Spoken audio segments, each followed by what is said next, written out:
Rodney Bruff Insurance, Temple and Temple. And we are back, week 8 of IHSAA football action. Hard to believe it's already time to say week 8, but tonight on the slate is the Salem Lions on the road visiting the Charlestown Pirates down here at the Boneyard. Yeah, Brandon, it's an electric place tonight. Senior night for Charlestown. Looks like cancer awareness. There's a bunch of pink. It's an energetic atmosphere. One thing I did put a note in, but I'm going to go ahead and already talk about it, is just the atmosphere at the Boneyard. And, I mean, regardless of who you are, what team you have, anything like that, it is always hard to come down here to Charlestown and get a win at the Boneyard. Really, any sport at Charlestown, it's hard to come down here and get a win, but especially at football. Yeah, great facilities down here. Obviously, the football stadium's been redone since we graduated. All nice new turf field. The stands look new. They look nice. The whole facility is really good setup here for the Pirates, which are led by first-year coach Aaron Daniel. And tell us a little bit about what Coach Daniel has done with these Pirates this year. Yeah, the Charlestown Pirates come in tonight at 6-1. Like Mr. Brandon Corbin said, Aaron Daniel is the head coach, and this is his first season. I do believe, I'm not 100% positive, but I do believe he came from Bloomington South as the offensive coordinator, where we know Bloomington South has been very productive in the past years. They put up a lot of points every year. I do believe when Coach Daniel played high school football, he made the North-South All-Star game, I believe.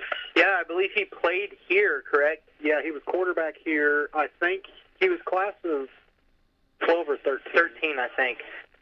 We do know that he came from Bloomington South. Not exactly sure what his role there, like Zach said, he's pretty sure he was an OC there. But, yeah, I mean, Coach Daniels obviously from Charlestown, graduated from Charlestown. He was a quarterback. Obviously, he's very offensively minded.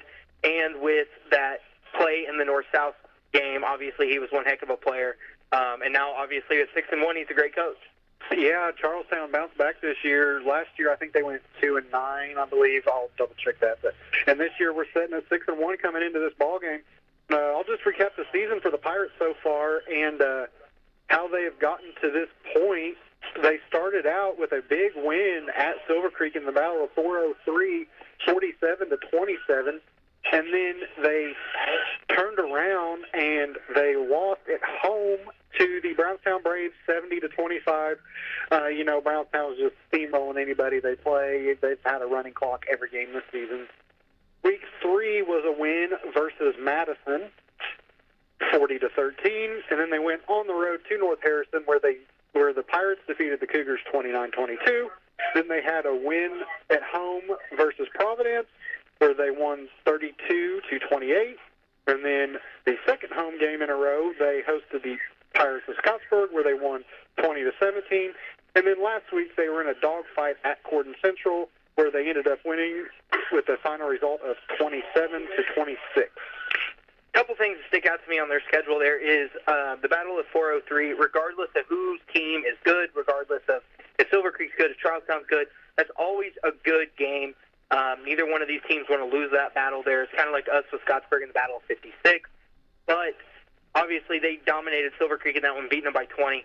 Then we look at that Brownstown game, and it's 70-25. Charlestown's put the most points on Brownstown this year. Yeah. And we talk about what I talked about, how hard it is to win Boneyard. Like you said, Brownstown steamrolled anybody they've played against this year.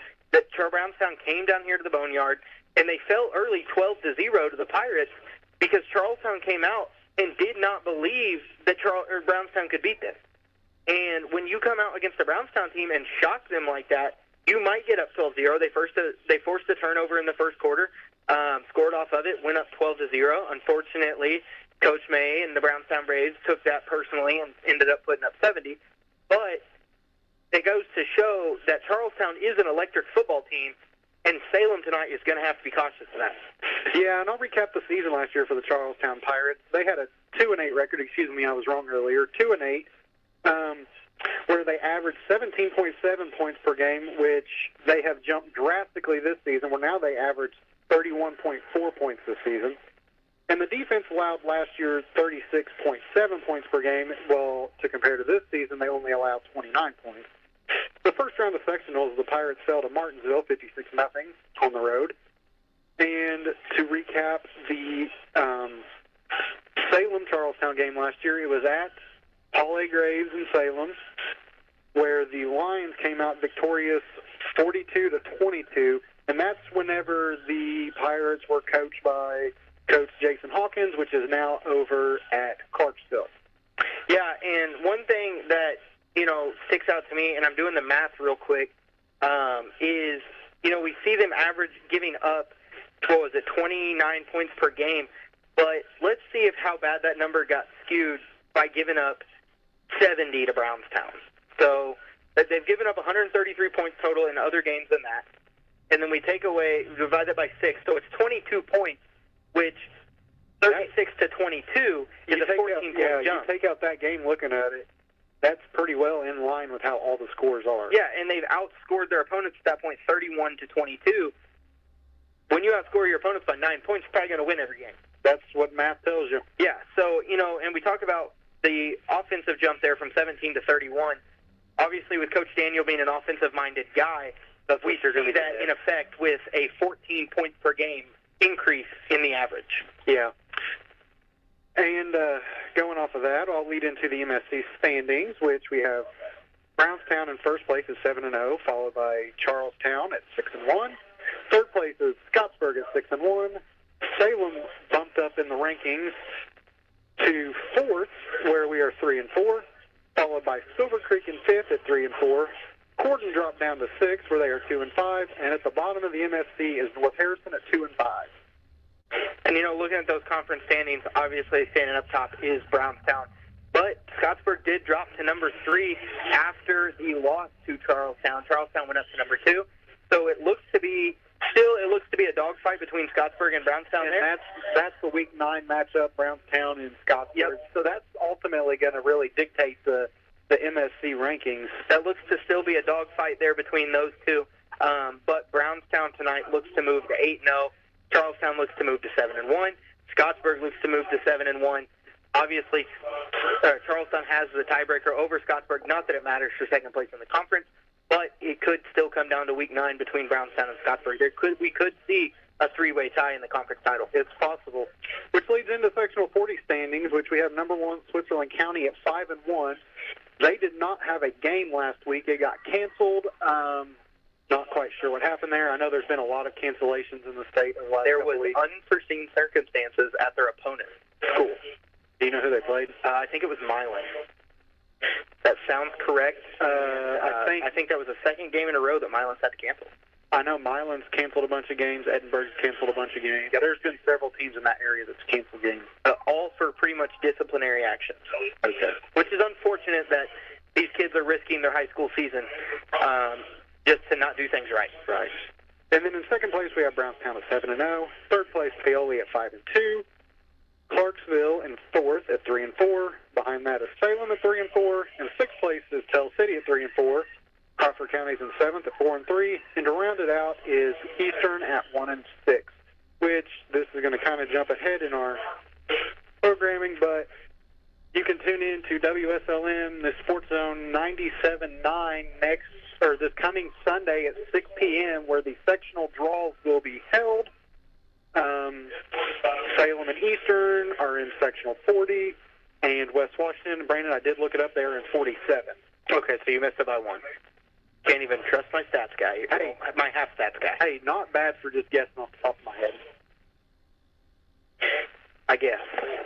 All right, with that, you want me to go into the impact players for Charlestown? Why don't you do that? Go ahead and get us started. Tell us who to look out for tonight. All right, these are people we believe you're going to hear their names a bunch throughout the program tonight. We'll start out with number 11, junior quarterback Christian Grayson.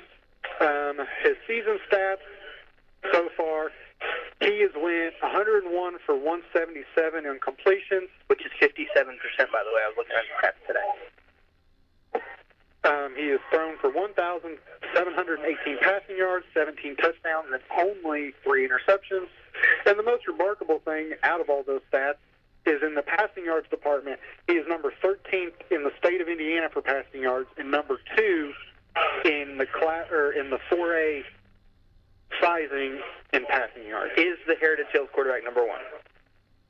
I would have to imagine. I don't remember. I'll look it up. I believe so. I'll look it up while you tell us about what receivers he's going to be throwing the ball to. Yeah, he's got number 5 junior wide receiver Sloan Roberts, where for the season he has 33 receptions for 598 yards and 3 touchdowns. He is ranked at number 6 in 4A and number 2 in the conference in receiving yards, which leads into number 17 senior Noah Phillips, who has 35 catches for 653 yards and 6 touchdowns, and he is number 19 in the state of Indiana, number 2 in 4A, and number 1 in the conference for receiving yards.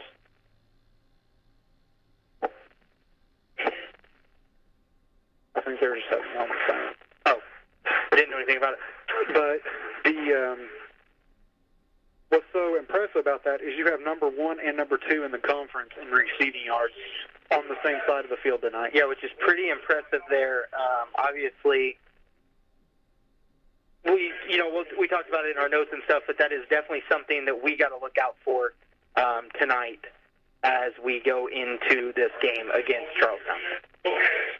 There's no stat leaders. How do you find that? Which it was on Max Prep. Come on. We didn't have, it just said he's number 2 in the state. It didn't say. Oh, okay. Okay. Which, to put it in perspective, of the 101 completions that Christian Grayson has, 68 of them are to those 2 guys we just said, and of the 1,718 passing yards, over 1,200 of them are to those 2 receivers. And I know that if you guys listened to our game last year, you heard a name get mentioned as a major injury. Number 3, Boomer Hester for the Pirates, has moved from running back to receiver, and I believe he has about 300 of those remaining yards. That makes sense. And then we'll just go ahead and we'll round out with my keys to victory tonight. Defense, especially the secondary, needs to play lights out. They average, and you're more than likely, I don't know Charlestown's game plan. If we did it, we wouldn't be in this position. But I would assume they're going to throw the ball a bunch, and especially with the history of where Coach Daniel is from, playing in coaching at Bloomington South, they like to throw the ball a lot. They kind of got that bigger school, in quotations, mentality where they're going to try and throw the ball versus run it. Yep. And with that, Charlestown averages 246 passing yards a game to only 145 rushing yards a game. Yeah, and one thing there is that you mentioned there is their offense. They're averaging 391 yards per game offensively. We're only averaging 272. So that is definitely something that could be drastic tonight, is that 120 yard per game difference offensively, yards-wise. I would agree with that. And then number 2 is something I usually have every week. Don't make mental mistakes, but especially against a good team like Charlestown. You already have tough competition tonight. Don't try and shoot yourself in the foot by turning the ball over, boneheaded penalties. There's going to be penalties in football. Don't get me wrong. That's just the art of the game. There's going to be holds. There's going to be, if you're playing tough and physical football, there's going to be a flag thrown on you. But don't make boneheaded mistakes that you can prevent against a team that already gives you a lot on your plate. Well, and one thing that I was talking to a couple of my friends about today is the extracurricular penalties that aren't necessary and aren't parts of the game of football. Exactly. The late hits out of bounds, the taunting, the talking after the whistle, anything like that. Those are penalties that don't need to happen, shouldn't happen, and will get you beat against a team that is in a game with you. Yeah, and that goes back to Coach Hartsfield's old mentality. Beat the tail off your opponent between the whistles, but once the whistle's up, you look them in the eyes, pick them back up, and do it again the next play. Well, and, in our conversation with my friends today, we mentioned that we're averaging about 2.5, probably about 2.5 extracurricular penalties a game. I wouldn't believe it. So if we round that up, because I think there's been more games where we've had 3 rather than 2, that's 45 yards of penalties. That's almost half the field. So if you get it, and we're averaging probably close to 80 yards of penalties a game. Yeah, so that's half of them right there. And most of them are just penalties that you shouldn't have. You know, the holding, the false starts, the offside. Those are going to happen. That's part of football. Throwing in a PI every once in a while, that's going to happen. But occasional face mask. That's occasional face mask. But if you hit low, a face mask won't happen. You know what I mean? These are things that you can refrain from by doing what you're supposed to be doing. And that has been one of our biggest downfalls this year, and that has cost us, like you said, about 80 yards in games this year. We need to start a podcast. I'm telling you. And then the third and final one is play with some swagger. I think the last couple weeks we have played more loosely. We've played with like we're having more fun. I believe that mentality picks up a football team. Yes. Whenever you play real tight and you overthink everything, your feet start to sink, you let players go by you. If you just play loose, play with some swagger, have fun, I think the game just comes more naturally, and then you can look up at the scoreboard and it's a completely different ballgame. No, I completely agree there. I think one thing that you can do is just not think, go do. You know, Coach, you spend a week getting your game plan ready, getting ready what you're going to do and stuff like that. You should know it. Quit thinking about it. Just do it. Yeah, Coach Big Mac always said in our defensive meetings, whenever you think, your feet sink. Yep. So don't think. Yep. All right, so I think that's it for you. Is that correct? You can lead on in and talk about the Salem Lions. All right, so the Salem Lions behind interim head coach Roger Pennington this year has been 3-4 on the year so far coming into this game. We had a Week 1 loss against North Harrison, a Week 2 win against Silver Creek. We went on a little bit 3-game skid there at home against Scottsburg, at Brownstown, home against Valley, losing all 3 of those games. Week 6, we come back with a big win against the conference opponent, 53-33 over Gordon Central. And then last week, Week 7, we hosted the Musketeers of Eastern and beat them 44-14. Next Friday night, we will be on the road for step number 2 of the county rival in the Bell game at West Washington. Average for the Lions this year is we're averaging 22.7 points per game. That is a little bit down by about 1.2 points from last year, where we averaged 23.9. We also have allowed 29.4 points per game. Not a drastic jump from last year. Last year we averaged 28.7, so not a huge jump there, but it is up a little bit. What I see with that, though, I feel like we're playing, and I mean this in a positive way, we're playing at the same level as last year, but we're able to do that with the sudden coaching change, with all the stuff that's been around us as a team, since the off season. Yeah, no, I agree. Neither one of those are drastic jumps. I mean, it's not really. And that's why I said we're playing at the same level. Yeah, we gave up 63 to Brownstown this year. What did we give up last year? 56, something like that. So that. there's 7 points different. But against Springs Valley, we gave up 60 last year, and we held them to 26 this year. So it is a pretty good jump there. You give some, you take some. You're going to have that. It's all averages. Yeah. A couple keys to victory I've got for tonight is, like Zach said, we got to stop Charlestown's passing game. Christian Grayson's a great quarterback. Obviously, everybody knows that coming into this game. His receivers are going to go make plays. He wants to get the ball to his 2 main receivers. Guard them. Don't give him passing lanes. I think it'll be a good turnout for the Lions tonight. And what I will add on to that is when I looked up the stats for Christian Grayson, he has virtually no rushing yards. Yeah. So to me, that doesn't mean he's going to be a guy who really tucks it and runs it. And I feel like we also need to put the pressure on the quarterback like we did against Scottsburg. I think we did very good putting pressure on Scottsburg's quarterback. Well, and one thing that, from watching them in the warm-ups, it looks like they've got a lot of quick routes. He's probably going to throw the ball 30 times. He's going to complete probably 15 at least of them. But don't give up chunk plays on a short pass. Right. If he connects with one of his athletes, 6 yards downfield, hold him to under 10 yards. Right. My second key to victory there is we saw it kind of last week, we saw it the week before, is we got to utilize all of our athletes. We went very one-dimensional towards the middle of last year, through the end of last year. Beginning of this season, we were very one-dimensional, handing the ball to Logan Dent, tossing the ball to Logan Dent. We started spreading the ball around. Peyton Shockey got involved. Harris Moore's been really involved the last couple of weeks, pass game and run game. And then, of course, obviously, Dent is going to be another great athlete. But we got to utilize all of our athletes and spread the ball around. To go back to your last note, yeah, it comes out to average about 25 pass attempts a game. Yeah, and that's what I figured. So my third key to victory, and we've already talked about it, is we can't get stupid penalties. Yep. Can't get those 15-yard penalties because we got tied up in an altercation and we shoved somebody, we hit somebody late, we said something you shouldn't say, something like that. You just can't get those penalties. Right. A couple other notes is we looked very energetic last week in the beginning of the game. We looked energetic when Eastern was turning the ball over. We looked energetic when we were putting points on the board.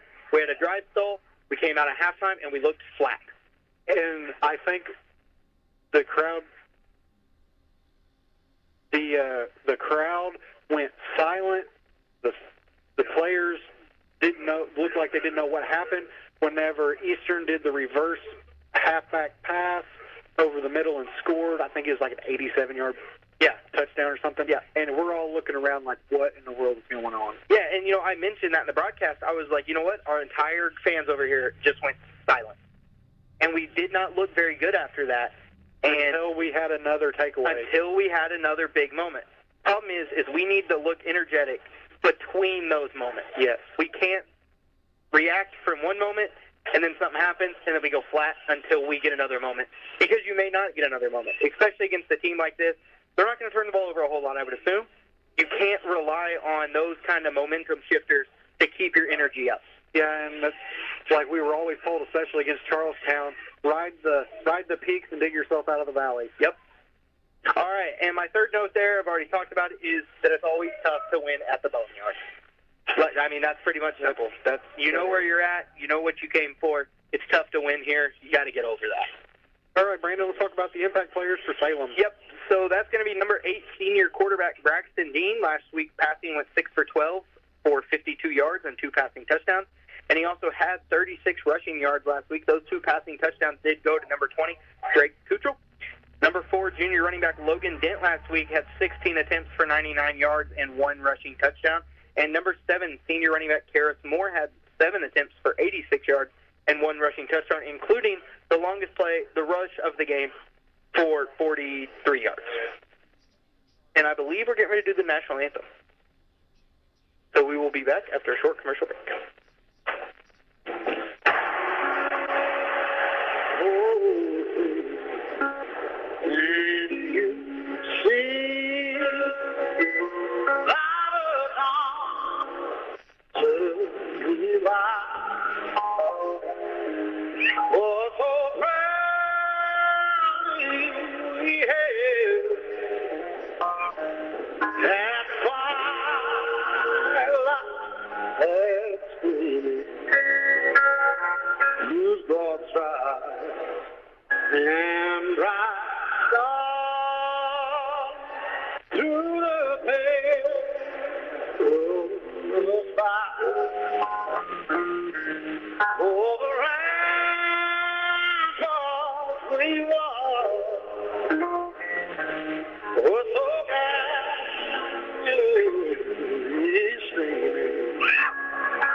is last week's note.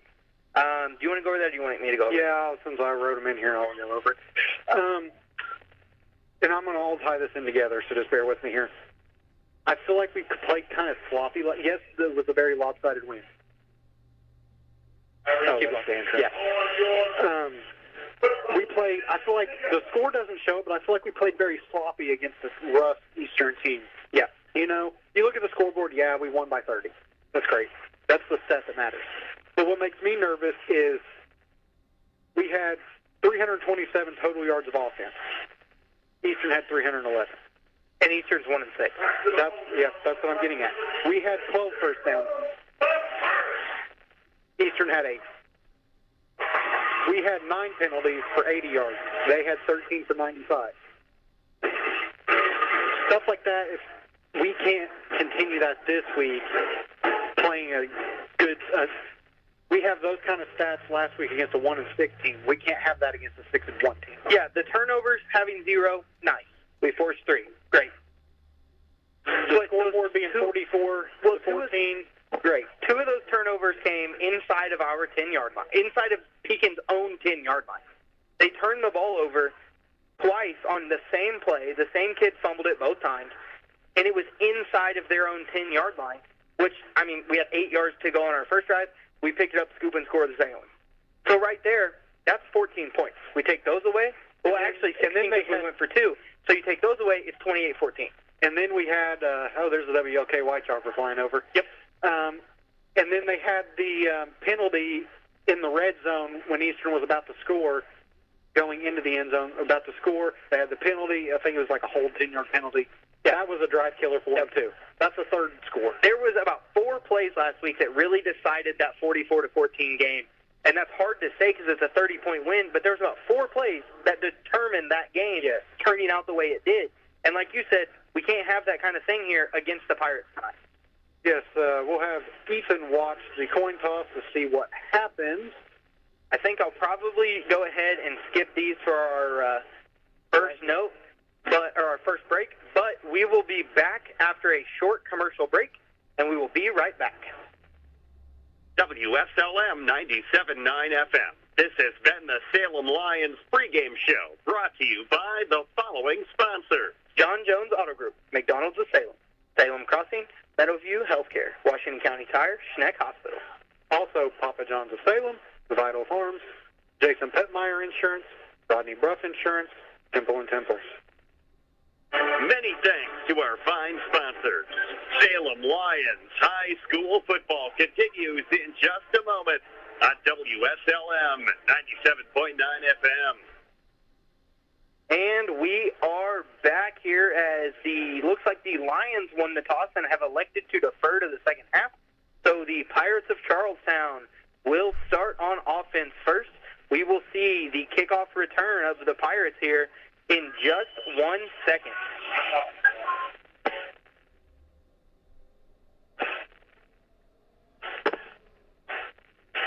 So it looks like for the Pirates here, Zach zoned out doing something. I was marking the captains for the Pirates. So back deep for the Pirates, it looks like it's going to be Sloan Roberts and Noah Phillips.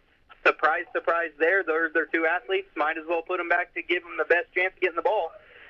It looks like also in at tight end, another guy maybe to watch is going to be a junior tight end, number 87, Dylan French. He comes in at an astonishing 6'6", 235, and he is a big boy out there. If I remember correctly, last year they tried to get him incorporated in the pass game quite a bit. Granted, different coaching staff last year, but I remember him from last year. I think that's a pretty good idea. It's probably, throw it up to him. We've got a couple small DBs. Might as well throw it up to him in the end. Let him rebound it. And that might be something that happens tonight. Charlestown probably hasn't played a team with DBs as small as ours, so that may be something they look to do tonight against the smaller matchups. So in to kick for the Lions is number 18, Rene Alvarez, and he is set, and he kicks it deep, and it's going to be fielded at the 11-yard line, and he's going to be down the right side, and he's got a hole in a blocker, and he's going to be tackled finally by number 25, Noah Lynx there. It looks like about the 39-yard line, so the Pirates will start their first drive here on offense at their own 39.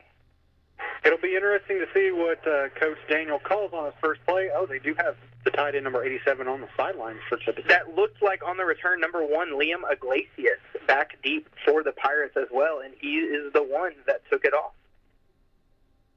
One thing I want to mention here is Boomer Hester has a Guardian cap on. You don't really see those a whole lot in high school, but good for him for protecting himself after a few of the injuries he's had. Grayson set in the gun. There's the snap. It's going to be a handoff to Todd up the middle, and A.J. Todd is going to make his way up for about 6 yards down to the 45-yard line. So that will be a 6-yard gain for Todd on first down and set the Pirates up 2nd and 4 here, and they are quickly back to the line, and they are out in a 2 receivers to the top of the field, one here by himself on the near side. Grayson's in gun with Todd to his left. Already back to the line, and there is a stoppage by the ref. They're sending the running back Todd to the sidelines. Not sure what that is for, but in to replace him is number 25, Robert Barker. He is a 5'9", 134-pound freshman. He didn't have knee pads covering his knees. Oh, that checks out. Grayson looks to the sideline, confirms the call with his coaches. Still in gun. There's the snap, and it's going to be a handoff to Barker up the middle, and he's going to bounce it out to the left, and he is going to make his way down right at the first down marker to the 49-yard line. And let's see if they give it to him here. For the moment, it's a 4-yard gain for Barker, and I think he's just short. It is 3rd down Pirates here on their own 49. And again, they're quickly back to the line. Trips here to the near side. Grayson's in gun with Todd to his right. He's entered back into the game. Line gets set. There's a snap. It's a handoff to Todd around the left side, who breaks the tackle in the backfield, but does not break the next one. So that's going to drop Todd for a loss of 1, and that's going to move the Pirates back now to their own 48-yard line. Yeah, that was excellent game tackling by the Lions. I think I counted 4 or 5 defenders who had the running back wrapped up after the initial contact. Great rally there from the Lions defense after he broke the initial hit. So they are back to the line already here. 4th and 1 now. Grayson's in gun with Todd to his right again. 2 receivers to the near side. It's a hard count for the Pirates. Salem showing blitz. 1 receiver on the top side of the field here. They're looking to blitz here. There's the snap, and it's going to be a handoff to Todd up the middle, and he's going to fight his way forward, and let's see where they're going to be close. He is close. I'm not sure that they're going to give it to him. Well, the Salem offense is coming hold on. They just marked it, and he is going to get it, I believe. They're bringing the chain gang out. And I think they just moved it back when they placed it. And they did by half a yard. I think he was So he's short now. I think he was short when he was stopped. The first ref that spotted it had the first down, and then when the refs re-spotted the ball on the hash, he is going to be short by 6 inches, so it will be a stoppage on the first drive of the game, and it will be Lions football, 1st and 10 here on the Pirate 49. I think that is a crucial moment in this game. I think that gives Salem confidence for the rest of the game. Yeah, that is, we talked about those building on the momentum shifts here, so we'll see if the Lions do that, and we'll see what they can do here on offense as Braxton Dean has quickly brought his team to the line out of the huddle. Ethan Campbell's the near receiver down here on the near side. In the backfield is Karras Moore as the lone back with 2 slots for the Lions. That's Logan Dent in motion. There's a snap, handoff to Karras up the middle, and he is met immediately at the line of scrimmage. Fights his way forward for a few yards, I think, though. I think they're giving him about 3 yards. Yep, they're going to give him, well, is that 2 or 3? Look where the mark stick was. I think it's 2. I think it's considered 2. It's worth noting the Salem offense is working from our right to left. So it'll be the 2-yard gain for Karras Moore on first down, and that brings up 2nd and 8 now for the Lions here on the Pirate 46-yard line. Braxton's under center, Moore and Dent in the backfield this time. There is the snap, and it's a toss right to Logan Dent, who cuts up the middle, and again is met right at the line of scrimmage, but does make his way across for about 1.5 yards. So let's go. They're going to give him 2, so that's going to bring up 3rd and 5 now for the Pirates here, or for the Lions on the Pirate 44. 9 minutes remain in the first quarter, 0-0, Salem and Charlestown. It is 3rd down, and the stands over here on the Charlestown side are getting shaky and loud Braxton's under center, two-back set. That is Shockey and Moore. There's a snap. It's a toss left to Peyton. Peyton's going to cut up the middle, and he fights his way forward, and he gets the first down to the 37-yard line. So that is going to be a 7-yard pickup there for Peyton Shockey, and that is going to give the Lions a first down. And that continues what I said on Charlestown's first drive. I think this is very crucial to boosting Salem's confidence for this game. If you're Salem right now, you got to score. Yes. 8:30 remains in the first quarter, 0-0. Braxton breaks the huddle, comes to the line. Harris Moore, the lone back in the backfield. Two wide receiver set. There's a snap, and it's a quick snap to Braxton, and Braxton ran into a wall of Pirate defenders, and he is getting pushed back hard, and he is going to make his way forward for about, I think, 3 yards is what they're going to give him. Got 3 yards down to the 34 now. So it's going to be 2nd and 7 for the Lions here. Ethan Campbell brings the play in for the Lions. Braxton Dean breaks the huddle, brings his team to the line. We did have the switch mid-season where Braxton went to quarterback and Ethan went to receiver. Harris Moore, the lone back, and there is a stoppage, and not sure what it's for. Let's see what it's for. They're sending number 2 for Charlestown to the sidelines and replacing him with number 46. That's the second Pirate they've sent off the field, and I believe it's for the knee pads. So Braxton comes back to the line, under center. Logan Dents at slot. Karras Moore's the lone back. Dents in motion. There's a snap, and it's going to be a handoff to Karras up the middle. Karras has a pretty big hole. He makes his way through it, and he breaks a couple tackles, and he's across the 15 down to the 12-yard line of the Pirates. Great run there, about 22 yards now for Karras Moore. We saw him bust one last week, and we just saw another there. Yeah, he was starting to go down and finessed his way back up, and then he carried a couple Pirates and tripped again and caught his balance and drug a couple more Pirates. So Braxton breaks the huddle, brings his team back to the line, two-back set for the Lions this time. That's Karras and Logan in the backfield. Braxton's under center. Peyton Shockey at slot. There's a snap, and it's a handoff to Dent around the left side, who cuts up the middle and gets hit and dropped at the 7-yard line. So it's a 5-yard pickup there for Logan Dent on first down, and that brings up 2nd and 5 now. One thing to note is the Lions are on the 7. They have 5 to go, so they can get a first down before they score here. 6:45 remain in the first quarter, still 0-0. Braxton breaks the huddle, comes back to the line. Karras Moore, the lone back this time. Braxton gets his team set. Dent's in motion. There's a snap. It's going to be a handoff to Peyton Shockey, who ran into a Pirate as soon as he took the handoff, and he is going to make his way forward for a yard. So it's going to be 3rd and 4 now from the Pirate 6 here. And honestly, Charlestown played that great on that reverse there. Yeah, Peyton just about spun his way out of that, but there was enough time for a couple more Pirates to come over and assist with the tackle. One thing that note is Salem goes into a completely different formation when they run that counter. And instead of being all the way out at slot, Peyton lines up between the guard and the tackle. So that may be a telltale sign to the Pirates there, hey, a reverse is coming. Under center now, Karras Moore, the lone back in the backfield. Dent's in motion. There's a snap to hand off to Karras up the middle, and he again gets met by a group of Pirates, and he is short of the first down marker. He's about a half yard short. 2-yard gain for Karras here, so it's going to bring up 4th and 1, and let's see if the Pirates defense can make another stand. If you're Salem, you have to go in this situation. Absolutely. Put your power in. I bet they come out in that 3-back set and run the ball up the middle. You only need a yard. 5:20 remains in the first quarter, still 0-0. Play clock's at 13 seconds. Braxton breaks the huddle. They come out exactly in that 3-back set. Karras, Ethan, and Logan in the backfield. There's the snap. It's going to hand off to Dent up the middle, who gets wrapped up, but he does fight out of the tackle, and he's down to the half-yard line. So it's going to be a 3-yard gain there for Logan.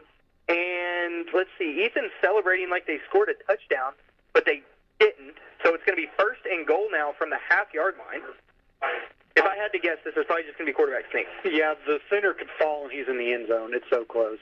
Yeah. So if you're Charlestown here, I would just be ready for a quarterback sneak right up the middle. Or we could see that reverse type deal we do on 2 points. Here is the set. There's the snap. and guess what? It's a quarterback sneak for Braxton Dean, and he is in for the touchdown on the 1-yard run, and that extends the line, or gives the Lions the lead 6-0 here, pending the extra point with 4 minutes and 48 seconds to go in the first quarter. In to kick for the PAT is number 33, Blake Applegate. In to hold, number 2, Waylon Foster. So we will see here if the Lions can extend their lead to 7-0. The line is set.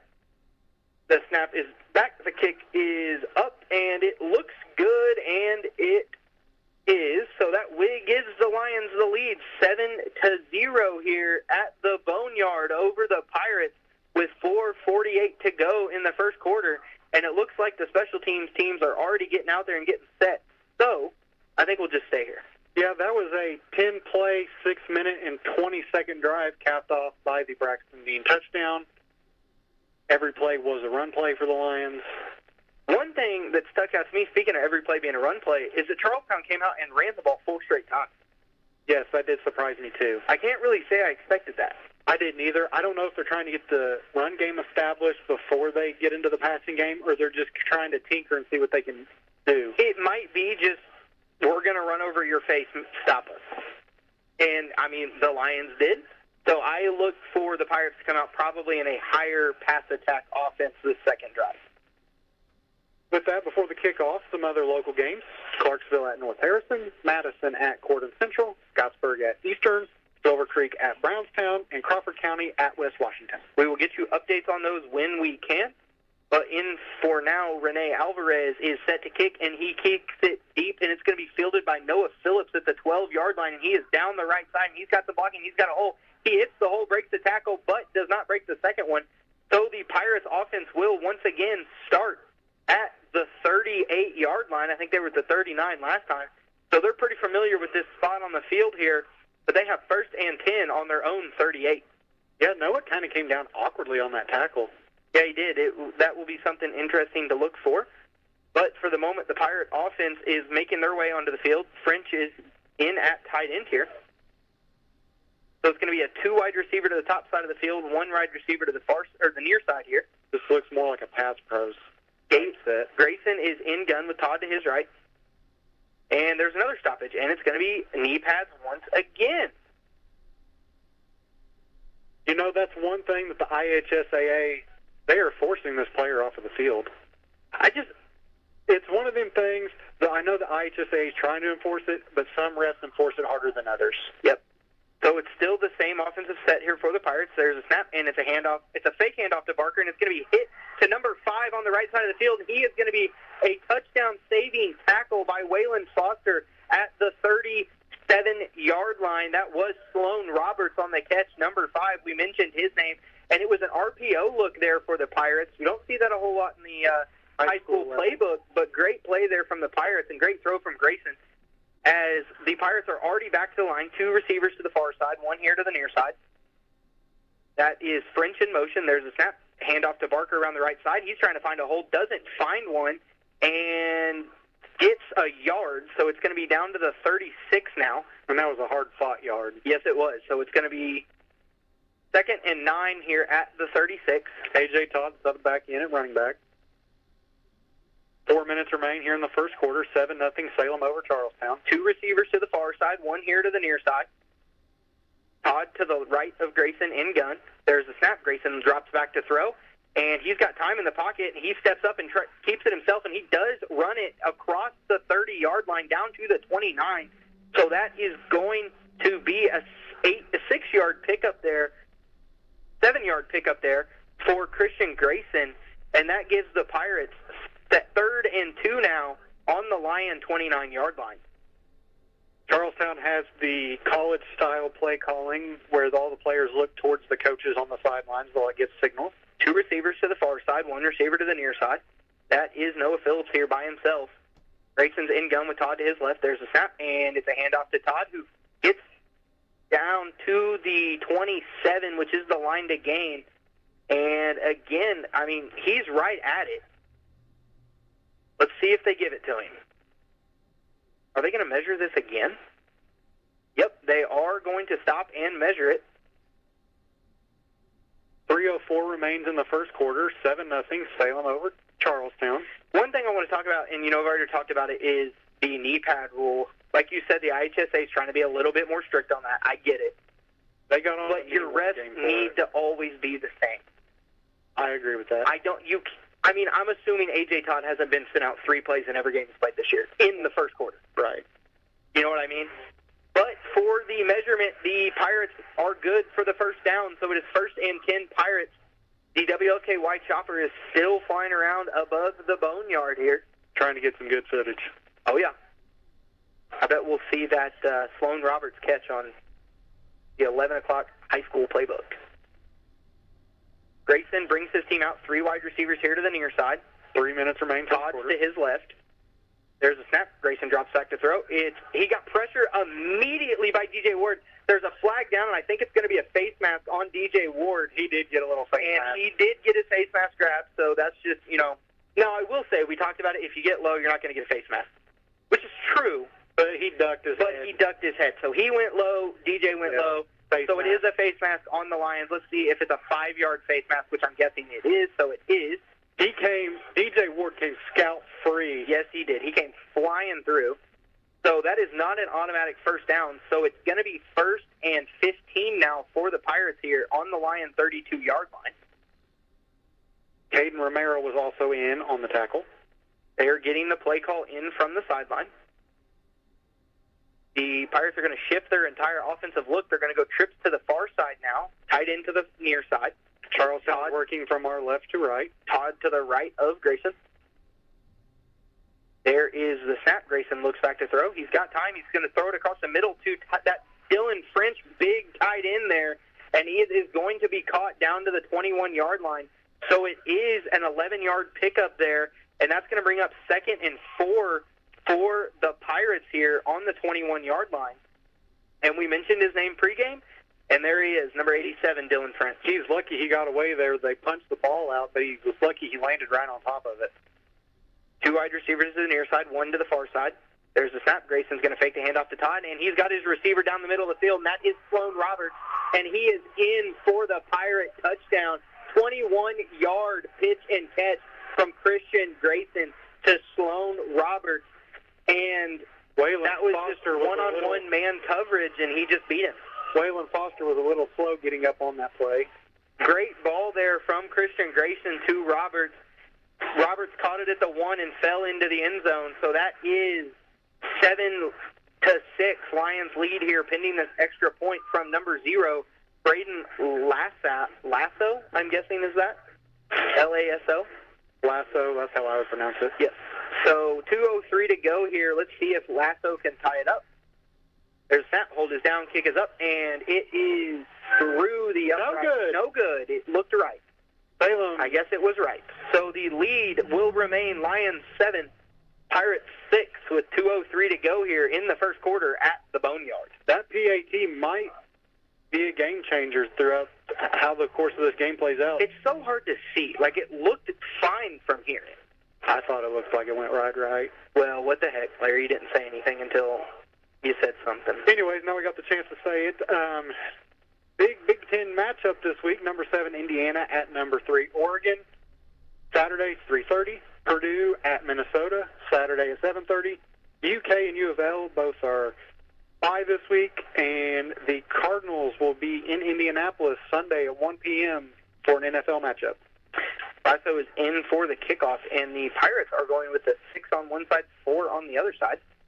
That matchup tomorrow between IU and Oregon, that is a big one. It's ESPN College Game Day, and that is a massive matchup for the Big Ten. I'm stoked to watch it. Back deep to receive for the Lions is number 14, Lenny Wynn, and number 8, Braxton Dean. They are set up on the 7 and 10-yard line. Lasso kicks it, and it's going to go right to Braxton Dean around the right side, and one of the Lions just got absolutely rolled over. Braxton's down the right side, and he finds a hole to run through, and he gets tripped up by a diving tackle at the 34-yard line. Tackle was made by Iglesias. Yep, number 1, Iglesias here. We called his name already once on the first kickoff return. That was probably a touchdown-saving tackle, honestly. Yes, it was. So the Lions offense will take over 1st and 10 here on their own 34 with 1:56 to go. Again, they lead the Pirates. 7-6 here, and we'll see if the Pirates come out in a little bit of a better defensive mindset than they did the last drive. It'll be interesting to see how both the Salem offense and the Charlestown defense respond on this drive. Braxton's under center, Karras Moore the lone back. Logan Dent's in motion. There's a snap. It's going to be tossed right to Logan Dent. And he's got some good blocking there, and he's got a good holder run through, and he's going to hit it down to the 42-yard line. So it's going to be an 8-yard pickup there on first down, and that's going to bring up 2nd and 2 now for the Lions here. And that was a pretty good play there for 8 yards by Logan Dent on first down. Yeah, what you really got to appreciate what Logan Dent on that play is his patience carrying the ball. He let his blockers get in front of him, and he followed his blockers. Braxton comes back to the line under center. Karras and Dent now in the backfield, two-back set. Braxton gets set. There's a snap. It's a fake handoff to Karras, handoff to Logan, who got met in the backfield and dropped for a yard loss. So that's going to bring up 3rd and 3 after the 1-yard lost carry there by Dent. And it looked like Charlestown knew what was coming. They flooded the line and stopped the run before it even started. I think their D line beat our O line off the ball. They sent a couple blitzers there. Great call by them. Now I think this is a perfect time to, we've got a little bit of a passing game with them blitzing. This would be a perfect time to utilize it. Yep. Braxton's under center. Karras Moore the lone back in the backfield. Ethan Campbell the far receiver. Dent's in motion. There's a snap. Toss around the right side to Dent, who got met in the backfield and dropped for a yard loss, I believe. Or no, a yard gain, I believe. They're going to give him 2 yards. So it's 4th and 1 here for the Pirates now, or for the Lions here on their own 43. There's a snap toss left to Dent. Dent gets across the 45 down to the 49. Let's see, the 50-yard line. So that is going to be a 7-yard pickup there for Logan Dent on 4th and 1. And Braxton is waiting the call as the Lions now have slowed down a little bit and are taking the offense. Oh, they're going to take the end of the first quarter. That would be my guess. 13 seconds remain. Yep, shouldn't be hard to field flip here as the ball's on the 50. That's about as easy as it's going to get, Brandon. So we are under 5 seconds to go here in the first quarter, and they stopped the clock. Okay, the clock's running again. So we're going to take a short commercial break, and we will be right back. When it comes to getting the job done right, from driveways to bridge work and paving to construction and excavating, there's one name you can count on: Temple and Temple Excavating. Serving homeowners and also handling big jobs for city, county, and state highway projects, they've built a reputation on quality work since 1948. Driveways, construction, demolition. If you need it moved, cleared, built, or torn down, call Temple and Temple Excavating at 812-883-6644. Temple and Temple, digging deep and building strong communities. One project at a time. Call Temple and Temple today and get the job done right. And we are back for the start of the second quarter here. The Lions have 1st and 10 at the 50-yard line. They lead 7-6, and they are at the line of scrimmage with Karras Moore, the lone back, in the backfield. There's a snap. Braxton's going to hand off to Karras to the left. Karras breaks a couple tackles, and he is running hard down to the 37-yard line of the Pirates. That's going to be a 13-yard pickup there on first down for Karras Moore, and that's going to give the Lions a new set of downs here now in Pirate territory. Yeah, Karras Moore is playing lights out tonight. He's running with authority. He's already got 39 yards rushing here. On probably, 5 carries? 4 carries. So 4 carries. So averaging about 9.5 yards per carry. And the refs now are going to stop for another knee pad. Same guy. Same kid. So the Pirates again get a player sent off the field. But for the moment, Braxton Dean is under center. Karras and Dent both in the backfield. 2 wide receivers set on the near side here. Peyton Shockey and Rory Davidson. Braxton's under center. He gets the line set. He takes the snap. It's a toss left to Dent. And he was met in the backfield, broke the tackle, and there's going to be a face mask. That should be 5 yards. So for the moment, it is a 1-yard pickup there for Dent. So that will be a 1-yard pickup for Logan Dent, and then we will see a 5-yard face mask penalty on top of that, I believe, what they're going to call. Yep, face mask on the Pirates. So that will move the ball to the 31-yard line after the 1-yard gain by Logan Dent.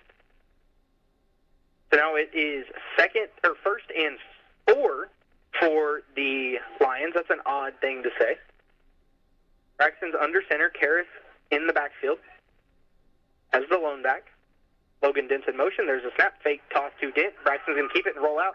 He's going to throw across the middle. It's going to be caught by Karras Moore at the 24. He is going to make his way down to the 20, so it's an 11-yard pitch and catch there from Braxton. There is a flag in the backfield, and it's holding on the Lions, so that will come back. So it's going to be first and 14 now for the Lions. It'll be interesting to watch. Number 21 for the Pirates, Braxton Black, has went to the sidelines and was looked at by the trainer. That was a quick look at. I think he's already up and moving. The way he was holding his knee, he was in some pain. Very possible. So the ball has been moved back to the 41-yard line. So it is first and 14 now at the Pirate 41. Black is no longer with the trainer. That is good to note. Let's see what the play call here we have on first down. Ethan Campbell brought the play in. Braxton Dean breaks the huddle. Karras Moore, the lone back in the backfield. Dent and Peyton Shockey at slot. 5-man front for the Pirates. There's a snap. Braxton's going to drop back to throw. He's going to swing it out wide to the right to Ethan Campbell, who caught it at the 38-yard line and was dropped immediately when he caught that.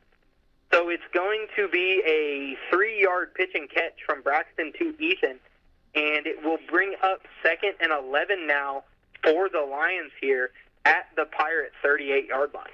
10:30 remains in the first half. 6-7, Salem over Charlestown. 7-6.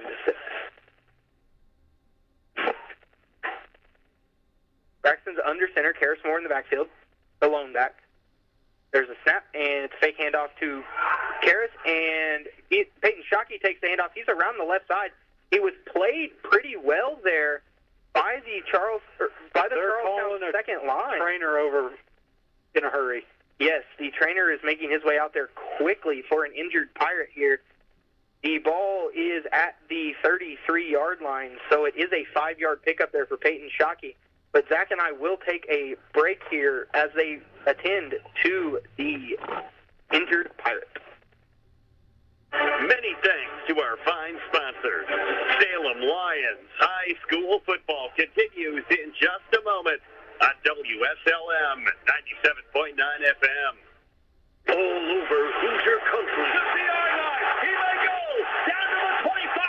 Down to the 15. 5. Touchdown Indians. Coming off a college football playoff under Coach Kurt Signetti. Indiana's got the football. The Hoosiers visit Oregon. Join us live this Saturday. Our coverage begins at 2:30 right here on your home for Indiana football. The IU Sports Network from Learfield. And we are back, and the injured Pirate was number 46, Zayden White. He was able to get off the field under his own power. So it's 3rd and 6 now for the Lions here on the Pirate 33-yard line. Braxton Dean is under center with Karras Moore, the lone back in the backfield. There's a snap, it's a handoff to Karras immediately up the middle, who makes his way down to the 31. So it's a 2-yard. No, they're going to give him an extra yard, so it's going to be a 3-yard pickup. So that brings up 4th and 3 now for the Lions here on the Pirate 30-yard line.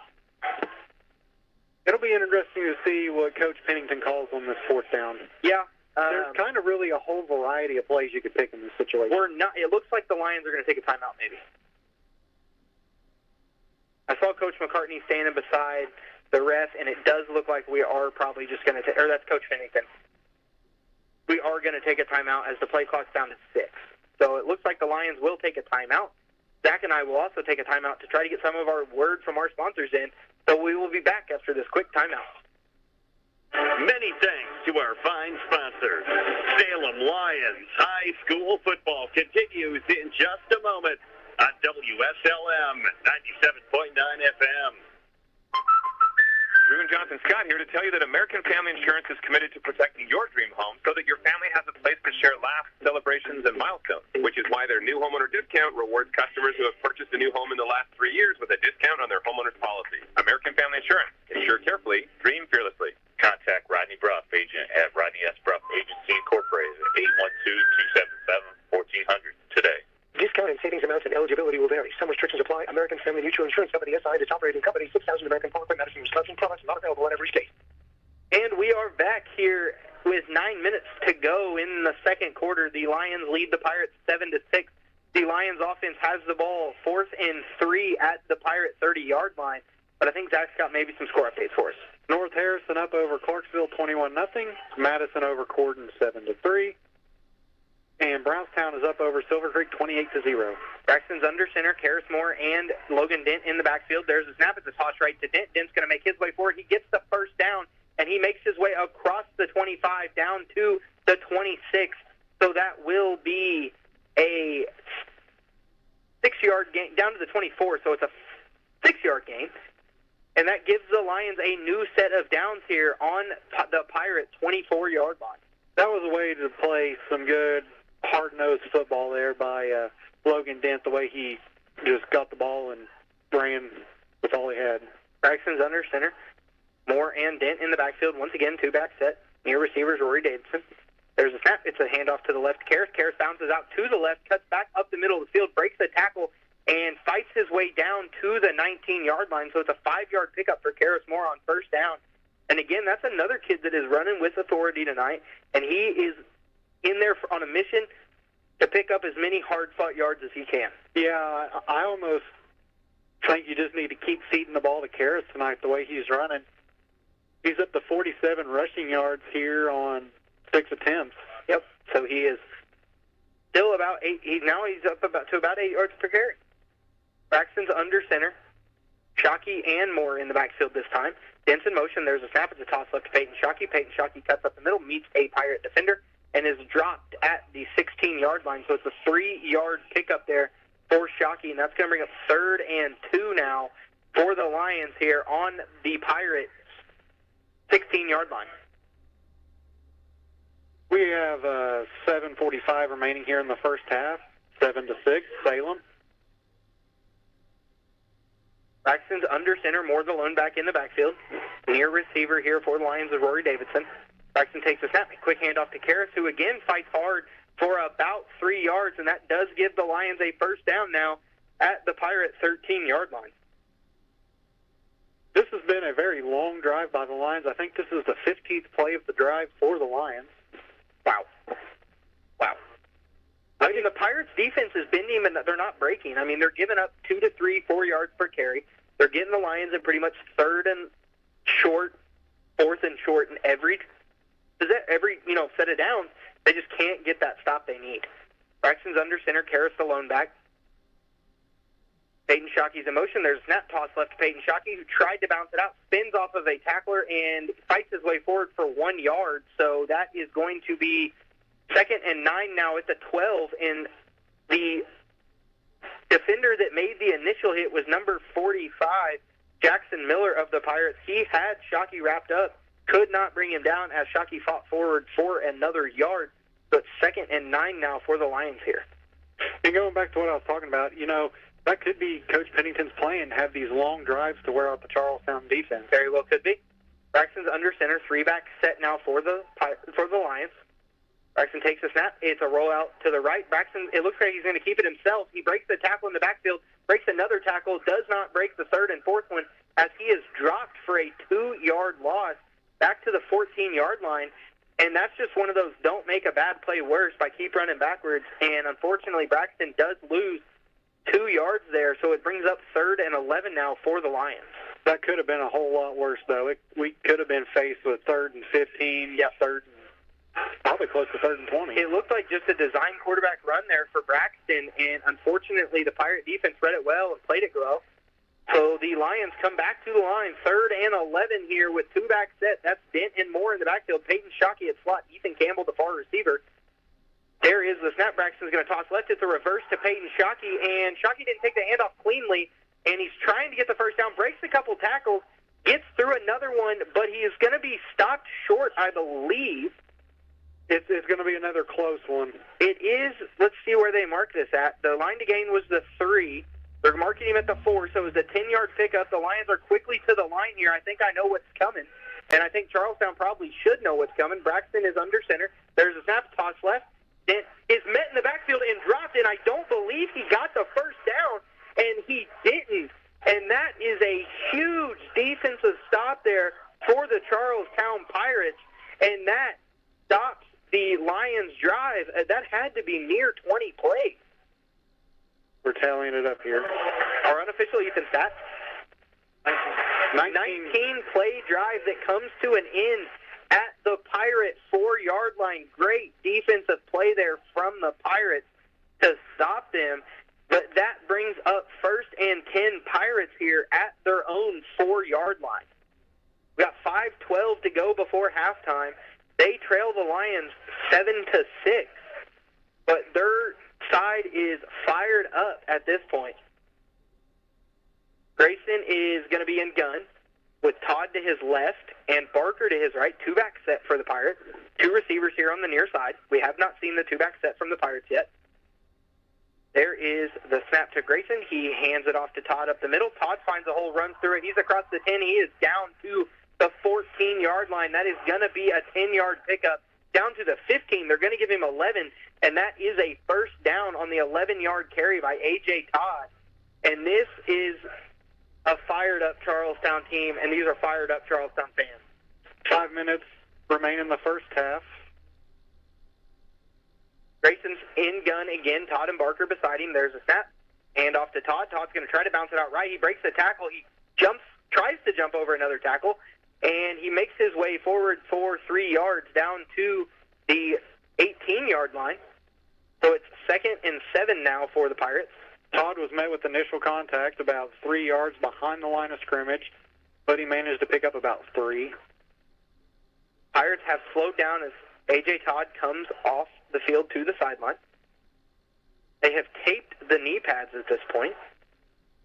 Grayson is in gun. Barker to his right. 1 receiver to the far side, 2 to the near side here. There is a snap to Grayson. He hands off to Barker, who bounces around the right side, cuts it again out to the right side, gets across the 25, and he is brought down on the sideline there by Braxton Dean, but not before he picks up 9 yards. So that's a 9-yard run there for Barker, and that's going to give the Pirates a new set of downs at the 28-yard line. 10-yard gain there for Barker. High-tempo offense. Grayson back to the line. Barker to the left. 3 receivers to the near side. And it's a hard count, and the Lions jump. So that will be a free 5 yards for the Pirates. So that's going to bring up 1st and 5 now for the Pirates here at the 33-yard line.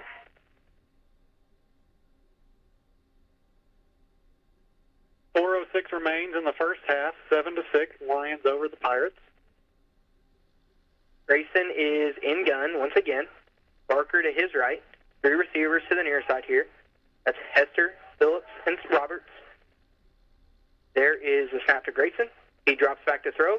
He's a quick pass across the middle. It's going to be caught by Noah Phillips at the 45. He spins his way down to the 49-yard line, and that is a 16-yard strike to number 17, Noah Phillips, and that gives the Pirates a new set of downs here at the 49-yard line. They're going to give him the 50, so it's a 17-yard pickup. As the Pirates are quickly back to the line, the Lions are trying to make substitutions. Grayson's in gun, Barker to his left, 2 receivers to the near side, 1 to the far side. There's a snap. And it's a handoff to Barker, who doesn't get much, breaks a couple tackles, and then fights his way forward for another yard. So it's a 3-yard pickup for Barker there on first down and brings up 2nd and 7 now for the Pirates. A.J. Todd sewed back in. Ball is on the Lions' 47-yard line.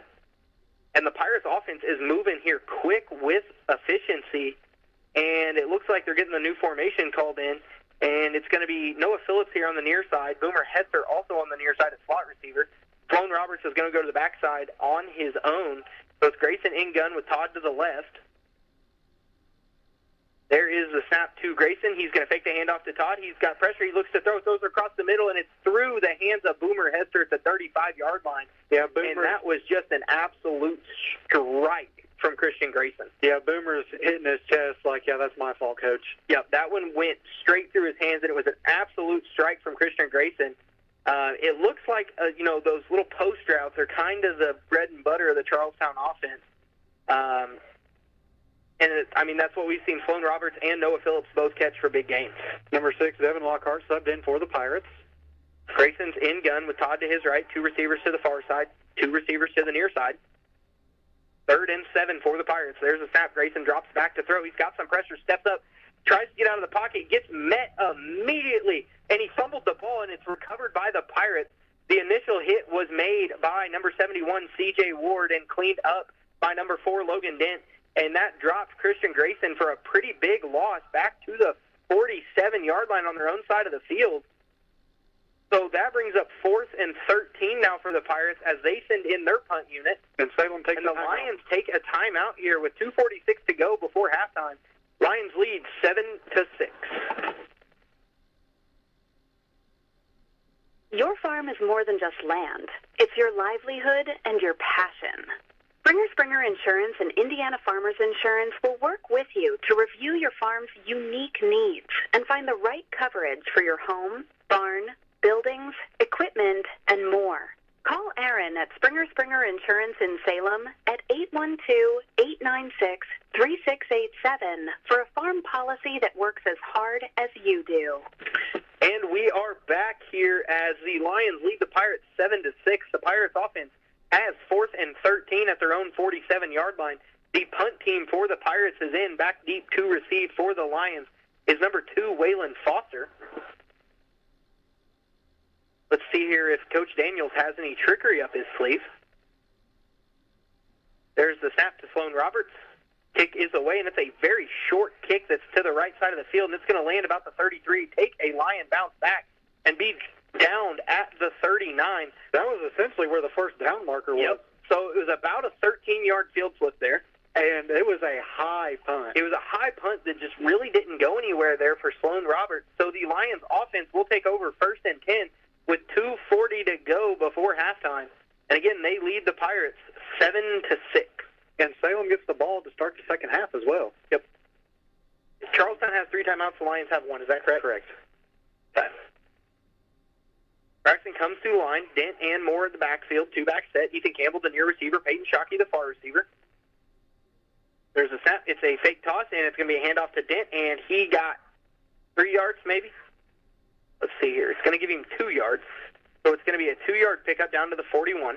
Which is impressive. He picked up 2 yards. He was met with contact in the backfield.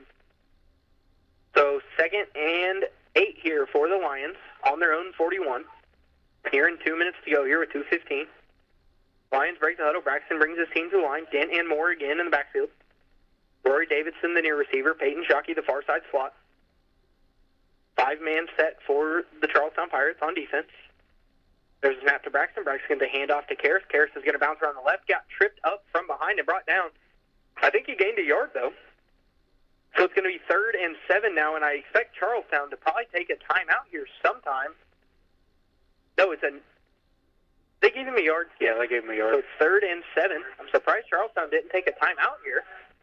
With 1:42 to go before halftime, and a 3rd and 7 now for the Lions. I bet if they stop us here, that's when they'll use their timeout.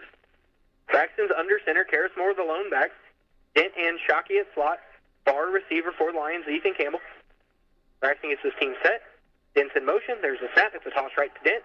And Dent gets behind his blockers, does not pick up the first down.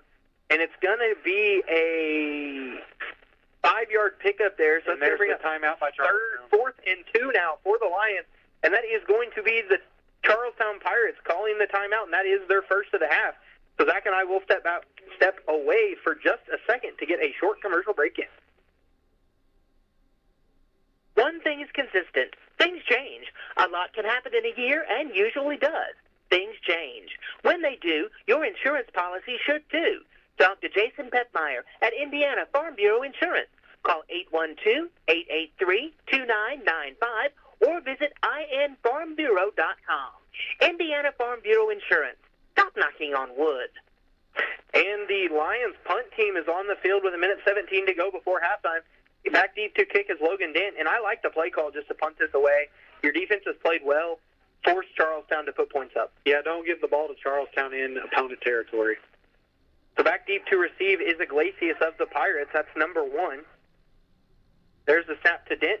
Dent gets the kick away, and it is a booming kick that's going to be fielded by Iglesias and blown up by Peyton Shockey at the 15-yard line. And that's why they teach how to call for a fair catch. So the Pirate offense will take over 1st and 10 here at their own 15 after a booming kick from Logan Dent and a great tackle from Peyton Shockey to stop the return in its tracks. So the Pirate offense, let's see what they've got here in this Coach Daniels offensive attack with 1 minute and 11 seconds to go here. Yeah, 1 minute 11 seconds to go, 2 timeouts and 85 yards to go. So the ball comes in for Charlestown. Pirates are going to come out in a 1 receiver to the far side. That is Noah Phillips. 2 receivers to the near side. That is Sloan Roberts and number 6, Devin Lockhart. In the backfield is A.J. Todd to the left of Christian Grayson. We'll see what this Pirate offense can do. Grayson gets his team set, and he takes the snap, and it's a handoff to Todd up the middle, who finds a hole to run through. Oh, that's Barker, and he breaks the tackle. He is down the right sideline. He is down to the 40 where he is drug out of bounds. And we're going to probably see 15 yards there. I think he tripped. I don't know. I feel like you still probably have to call that. Because the Lions defender's arms extended. He may have tripped. It looked like it was a shove. But the Charlestown Pirates fans wanted the call, but they did not get it. So he is out of bounds after the 32-yard pickup there. That is Barker in the backfield. Grayson has his team back set. 3 receivers to the near side, 1 to the far side. Grayson takes the snap. He drops back to throw. He's looking to his left and looks to his right, throws it into the ground at the feet of Sloan Roberts. And that's just, I think he was just trying to really throw that away. Yeah, he was kind of putting it in a spot where either my receiver's going to get it or nobody's going to get it. Yep. So 2nd and 10 now for the Pirates here at the 42 on their own side of the field. 3 receivers to the near side here. That is Hester, Lockhart, and Roberts. Far receiver is Noah Phillips. Todd to the right of Grayson. There is the snap. Grayson drops back to throw, and he's looking to his left, throws across the middle to Lockhart, who had it and dropped it at the 50-yard line, and that is the 2nd drop of the game that we've seen for the Pirates. And it's going to bring up 3rd and 10 now at the 42-yard line. Is there a flag? Yep, there's a flag. Couldn't see it. So it's going to be holding on the Pirates. Well, that's going to move them back 10, so it's going to be 2nd and 20. I think if I was the Lions coaching staff there, I think I would have declined the penalty. Took the 3rd and 10. 50. Right now, you're really working with the clock. Yeah, I mean, 2nd and 20 now at the 32-yard line. 56 seconds remain. Salem up 7-6. 3 receivers set for the Pirates on this side. 1 far back to the far side. That is Phillips to the far side by himself. Todd's to the right of Grayson. There is the snap to Grayson. Grayson drops back to throw. It's a quick pass out to Boomer Hester, who catches it. Stiff arms Lenny Wynn at the 40, runs over another Lion defender, makes his way down to the 49-yard line, and that is a 17-yard pickup by the Pirates, and that is going to bring up 3rd and a manageable 3 yards. The clock's still running, and the Pirates are doing nothing about it. We're down to 30 seconds to go before halftime. They're trying to get their offensive formation set here. 3 receivers to the far side, 1 to the near side here. The near side receiver is Noah Phillips. Grayson is in gun. There's a snap to Grayson. He drops back to throw, steps up in the pocket, and he looks to throw, tries to go out to the right, goes out to the left. He's across the 50, the 45, and he's across the 40 where he is shoved out of bounds. There's a flag on the play, and I think it's going to be holding on Noah Phillips maybe. It came from the other side of the flag field. was thrown from the backfield on the other side. I'm not sure. It's holding on the Pirates. The Charlestown crowd is not happy with that. For good reason. I never saw holding. I think he just kind of got him moving and just shoved him all the way down the field. So it's from the spot of the foul, though, so it should still be a first down, I believe. Depends on where they called it from. Yep, so it's 10 yards. It's going to still be a first down. So the Pirates have the ball, 17 seconds to go, 1st and 10 here on the Lion 44. Did you put that holding in your stats there, Ethan? Perfect. The unofficial Ethan stats are quick now. He's on it. Pirates offense comes back to the line, 3 receivers to the far side of the field. That's Hester, Phillips, and Roberts accordingly. Grayson's in the backfield in gun with Todd to his right.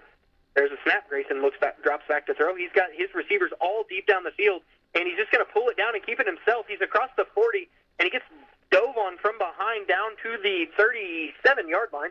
So it's going to be a 7-yard pickup there for Christian Grayson, and that is going to be Charlestown's timeout. That is their final of the half. Is that correct, Ethan? They got one more, I think. They've got one more timeout. So Zach and I will be back after a short commercial break. Your farm is more than just land. It's your livelihood and your passion. Springer Insurance and Indiana Farmers Insurance will work with you to review your farm's unique needs and find the right coverage for your home, barn, buildings, equipment, and more. Call Aaron at Springer Insurance in Salem at 812-896-3687 for a farm policy that works as hard as you do.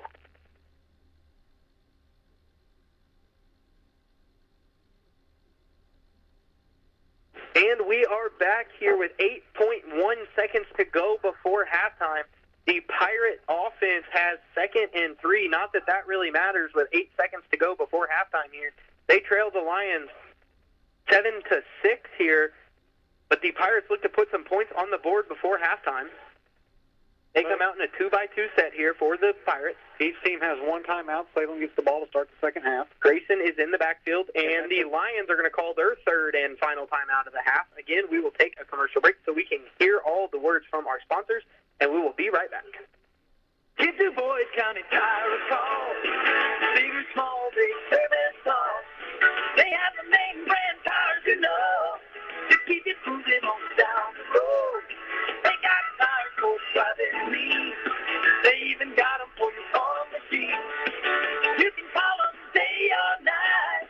Do Boyd County Tires does it right. Big or small, we service all. Do Boyd County Tires.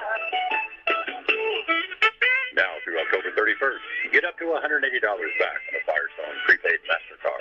Get up to $80 when you buy a set of 4 eligible Firestone tires. Get an additional $100 when you make an eligible tire purchase with your CFNA credit card. Available at Washington County Tire Shop in Salem. Subject to credit approval, restrictions apply. See FirestoneRewards.com for details. And we are back here as the Charlestown offense has 2-by-2 receivers with 8 seconds to go here at the 37-yard line, and that is a motion from Noah Phillips. Christian Grayson takes the snap, and he looks left, and he is going to throw deep into the end zone to Sloan Roberts, and he almost came down with it, and they did not throw a flag. I thought I saw the ref throwing a flag. So with 2 seconds to go here, the Pirates have 3rd and 3. Again, not that that matters because they have the ball at the 37-yard line. I think it's just a shot to the end zone and hope your player comes down with it. Yeah, I mean, and that will be the 3rd and final timeout for the Pirates. Yep. So I think we'll probably just stay here on this one if that works. Yeah, we're getting ready to go to halftime anyways. So the Lions lead 7-6 with 2.1 seconds to go before halftime, and the Pirate offense just has to, like Zach said, just has to take a shot to the end zone here from the 37-yard line. Some MSC scores. North Harrison is up over Clarksville 28-6. Madison is up over Corydon 21-3. Brownstown is up over Silver Creek 49-0. That game got out of hand quick. That seems to be a common occurrence with Brownstown football games this year. A 49-0, I did not expect it to be that bad in the first half. Yeah, it doesn't even say halftime yet. No. So I think at this point, Silver Creek's probably just trying to play damage control and give up as few points as possible. That'll continue the streak of running clocks in Brownstown games. Every game has been a running clock so far. As long as Charleston or Silver Creek doesn't score 14 points, 15 points here before the halftime. Charlestown is back to the line. 2 receivers on the far side is Noah Phillips and Lockhart. Near side is Boomer Hester and Sloan Roberts. Grayson is in gun with Todd to his right. The Lions are in a prevent defense. There's a snap. Grayson drops back to throw. He steps up, and he's gotten some pressure. He escapes the pressure and just chucks it down to the 10, and it's tipped and broke up, and it's intercepted. It's intercepted by Ethan Campbell, 1-yard line. Not that, again, not really that it matters. But that will take us to halftime here at the Boneyard. The Pirates trail the Lions 7-6, and we will be back after a halftime break.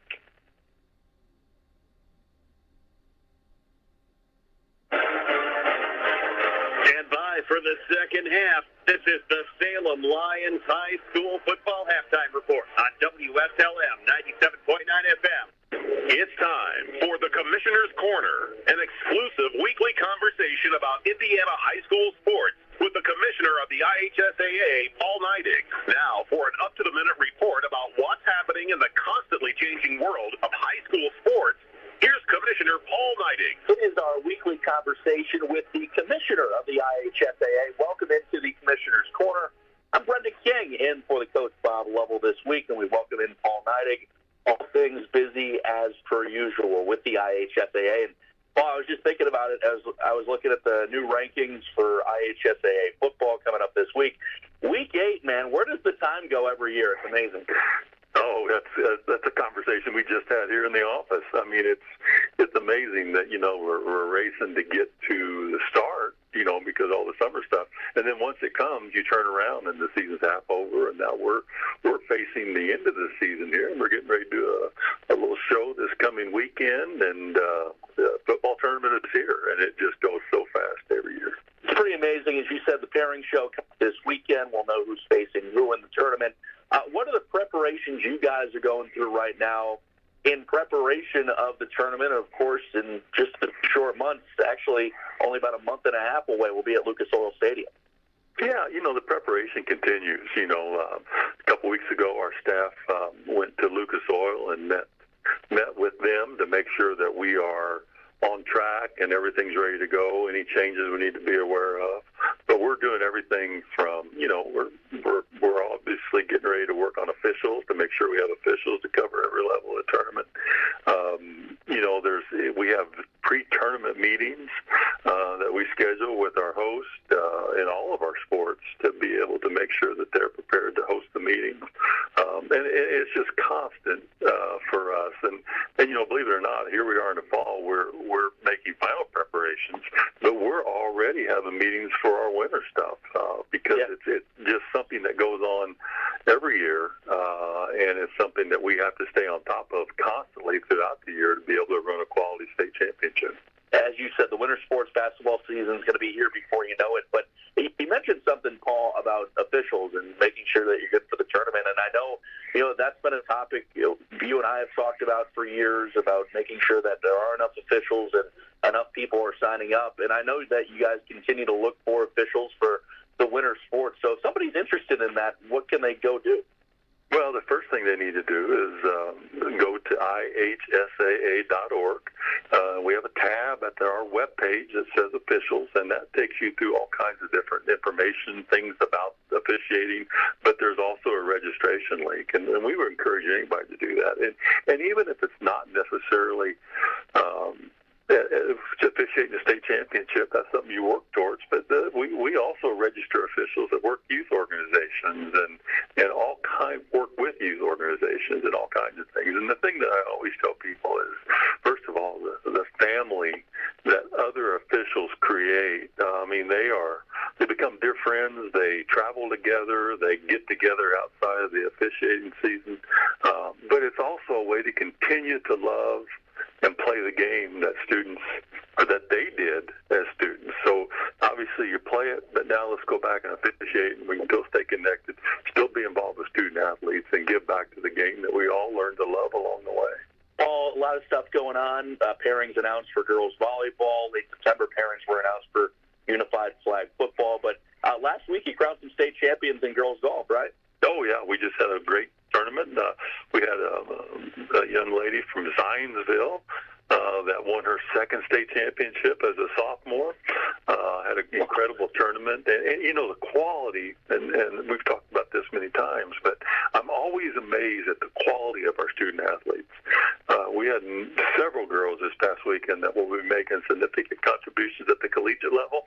And who knows, maybe the professional ranks at some point in their career. But it was a great tournament. Prairie View Golf Course does a phenomenal job. The course was just beautiful,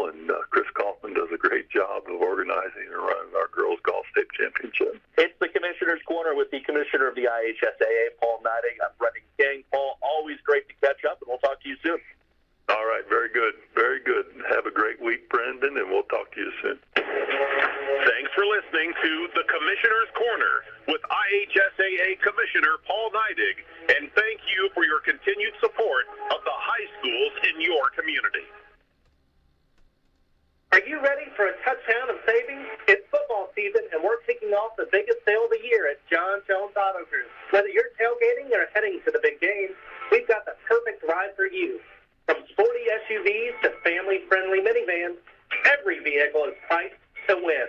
Plus, enjoy unbeatable trade-in deals, 0% financing, and available service contracts that keep you covered long after the final whistle.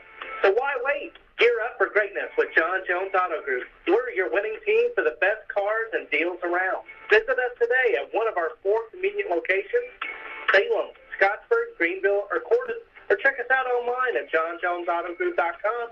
And remember, John Jones Auto Group. You see so many because they paid so little. John Jones supports our Salem Lions. Good luck tonight, and go team. At Indiana Farm Bureau Insurance, we're good at insurance. But not just any insurance. We're good at... No. Did you forget the parking brake? Yes, you forgot the parking brake. Insurance. When the forecast calls for cheese ball fight tail insurance. Even shouldn't have parked under that tree. Insurance. Start with Indiana Farm Bureau Insurance and stop knocking on wood. Call your Washington County Farm Bureau agent, Jason Pettmeyer, at 812-620-8923. After a joint surgery, injury, or illness, Meadowview and Salem Crossing are the best choices for helping you recover. Our Moving Forward Rehabilitation Program offers a full range of therapies. We're here to help you return home safely with the skills you need to live life on your own terms. Meadowview and Salem Crossing, 2 great options for your rehabilitation. To learn more, visit asccare.com or call 888-996-8272. Planning to buy some land or build a new home or maybe put up a fence? Do you know your property line? Are you in a floodplain? When it comes to surveying your property, call someone you can trust with years of experience. That's McAllister Land Consulting. Call 812-274-0860, providing fast, friendly service at reasonable rates. McAllister Land Consulting can provide a wide range of services, including residential and commercial certified land surveys, flood elevation certificates, and land usage consulting. Get to know your property. Call McAllister Land Consulting for a free quote today at 812-274-0860.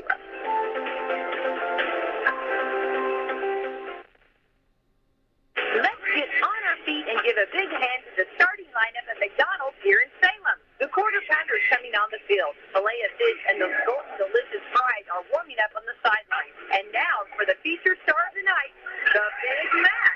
You'll score every time with a hot fresh meal from McDonald's in Salem, whether you're there for breakfast, lunch, or dinner.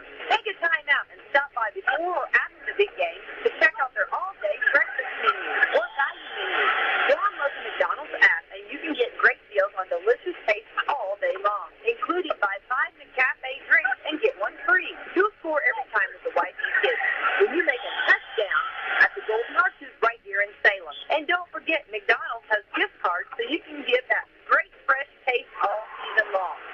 If you're living with back or neck pain, even the simplest tasks can feel overwhelming, but Expert Relief is closer than you think. Schneck now offers 2 specialized practices for spine care, Schneck Neurosurgery and Schneck Orthopedic Spine, giving you access to a full spectrum of advanced treatment options right here at home. We're proud to highlight Dr. Matthew Stanfield, a highly skilled neurosurgeon with over 25 years of experience and leader of Schneck Neurosurgery, renowned for his expertise in treating complex spinal conditions.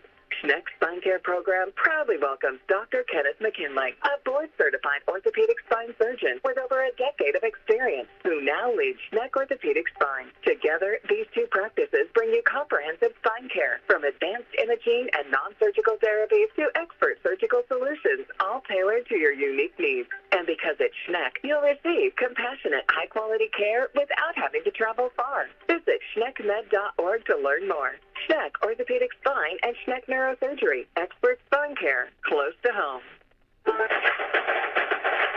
At Papa John's, get your everyday favorites for just $6.99 each when you order 2 or more items from the Papa Pairings menu. When you order more, you save more.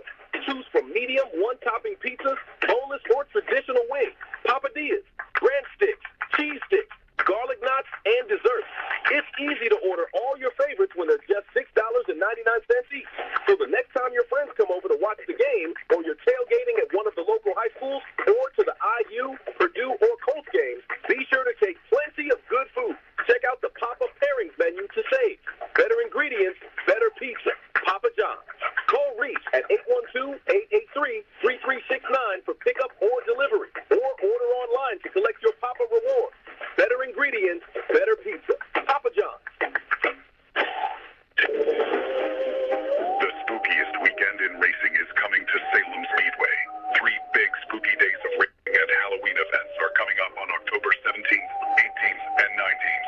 Salem Speedway hosts its 37th annual Halloween 200. Tickets are now on sale at salemspeedway.com. Come out on Friday, October 17th with free admission. Pits open at noon with light concessions. Come see Street Stock and Crown Vic practice from 3 to 6 p.m. and stick around for trunk or treat after practice with a band and a best decorated camper contest. Saturday, October 18th will feature Halloween 200 practice. Mike's Muffler and Brakes, CVBT, Spooky 200, Salem Supercars, CVF8, CV Future Stars, CVST. The pits open at 10 a.m. with spectator gates open at 1 p.m. and practice at 1 p.m. with races starting at 5 p.m. Sunday will feature the Halloween 200 featuring the legends, CV Future Stars. Pits open at 8:30 a.m. and spectator gates open and practices start at 11 a.m. with racing at 1 p.m. It will be too scary to miss this event of the year at Salem Speedway. Get your tickets, limited edition Halloween 200 shirts, and more at salemspeedway.com. Salem Speedway, where the racing is so fast, it's already history.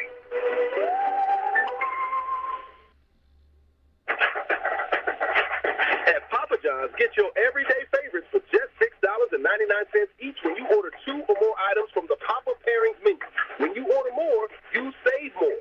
Choose from medium, one-topping pizzas, boneless or traditional wings, papadillas, breadsticks, cheese sticks, garlic knots, and desserts. It's easy to order all your favorites when they're just $6.99 each. So the next time your friends come over to watch the game, or you're tailgating at one of the local high schools, or to the IU, Purdue, or Colts games, be sure to take plenty of good food. Check out the Papa Pairings menu to save. Better ingredients, better pizza. Papa John's. Call Reese at 812-883-3369 for pickup or delivery, or order online to collect your Papa Rewards. Better ingredients, better pizza. Papa John's. And we are back here with about 6 minutes to go before the end of halftime. The Lions lead the Pirates 7-6 here, and I think Zach's going to go over some first half stats for us before we get the second half underway. Yeah, for the Lions, we have Peyton Shockey with 26 yards on the ground, Logan Dent with 39 yards on the ground, and the one leading rushing for the Lions in the first half was Karis Moore with 51 yards. But Braxton Dean does have the lone touchdown for the Lions tonight. That was on the QB sneak on, was it the opening drive? Yes. Yep. And then throwing the ball, Braxton's 1 for 1 for 3 yards, and Salem has 7 first downs in the first half. For the Pirates in the first half, number 30, A.J. Todd, I believe. Yeah. A.J. Todd has 22 yards rushing. Morris has 48 yards rushing. No, it's Robert Barker. Number 25. Oh, okay. There was a typo. Barker has 48 yards rushing and 18 yards rushing for the quarterback, Christian Gray. And Christian throwing the ball is 4 for 9 on completion. And one of them is a touchdown pass to number 5, Sloan Roberts. He has 2 31-yard receptions for 62 yards. Phillips has a 17-yard reception. Boomer Hester has a 17-yard reception. And I believe the first completion of the game was to number 87, French, and that was for 9 yards. And there are 6 first downs in the first half for the Pirates. And so that brings us to 88 rushing yards for the Pirates and 105 passing yards for the Pirates, compared to Salem's 3 passing yards and 118 rushing yards.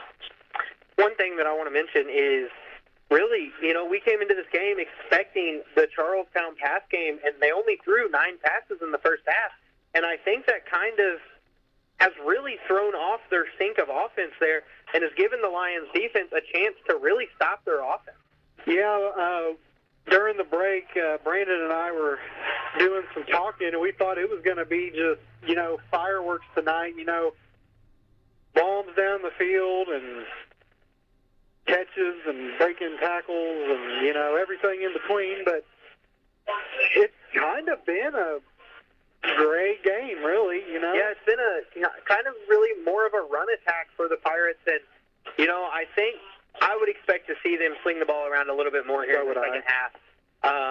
So obviously, but the Lions secondary has played pretty well, keeping Grayson 4 for 9. Now, 2 of those incompletions did come off of wide open drops from his receivers, but it's not like they were, I guess I shouldn't say wide open drops, because they weren't really wide open drops. There was a defender in the area, but it wasn't broke up. It just was through the hands of the receiver. There was the one pass where the receiver was standing in midfield and literally had the ball in his hands, and he just turned his head before the reception was completed. But it's 7-6, Salem over Charlestown. I think if you're Salem, you're going into halftime and coming out of halftime, you're kind of juiced having a lead like this. We didn't know what to expect in this game, but this wasn't it. Yeah, I'm not a fan of it because I like, high offensive powered games. But I think if you're the Lions' offensive attack here, I think your point is pretty much just control the game, control the clock as much as you can. Keep the ball out of the Charlestown Pirates offense as much as you can. They can't score, really, if they don't have the ball unless you make a pretty drastic mistake on offense. But they're less likely to score if they don't have the ball. So I look for the Lions just to keep their run game up and just to control the game. So I'll give you some first-half stats here, or not first-half stats, some scores from around the MSC and wherever else. North Harrison's up over Clarksville, 28-14. Madison is up over Corton, 28-10. Brownstown with a very commanding lead at halftime over Silver Creek, 63-0. Wow. They have scored twice since we've been at halftime. Wow. And then I'll see if I can find a few others. Last time I knew, Scottsburg was up on Pekin 15-0. And from our out west reporter, Terry Corbin, we hear that the West Washington Senators are up 20-6 over the, who are they playing? North Decatur? Crawford County. Crawford County. They're up 20-6. Oh, you said they played North Decatur. I thought they did, but I was wrong. They lead 20-6 over the Wolfpack from Crawford County. Columbus East up over Jeffersonville, 14-7. And that's about all, really, the score dates I have for you. As we're approaching here in the end of halftime, Salem will get the ball to start the second half.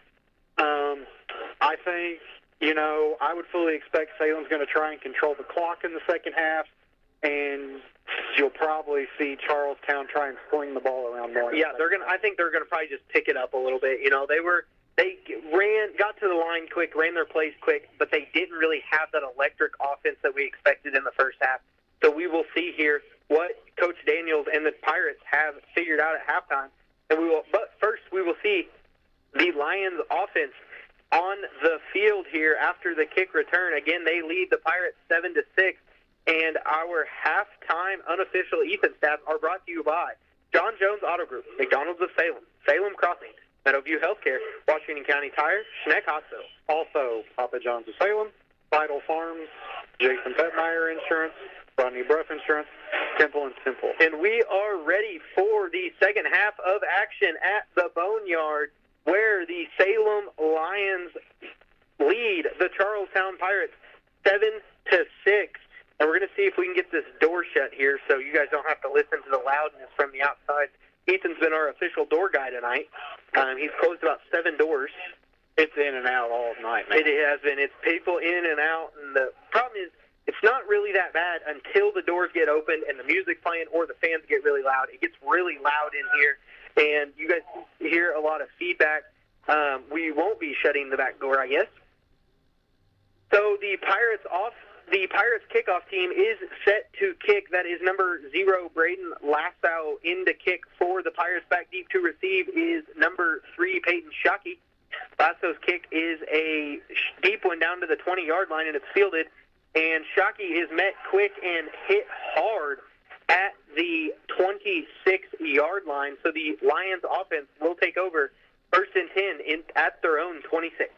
The Salem offense will be working from our left to right, from east to west. We had a compass out and everything. Sure.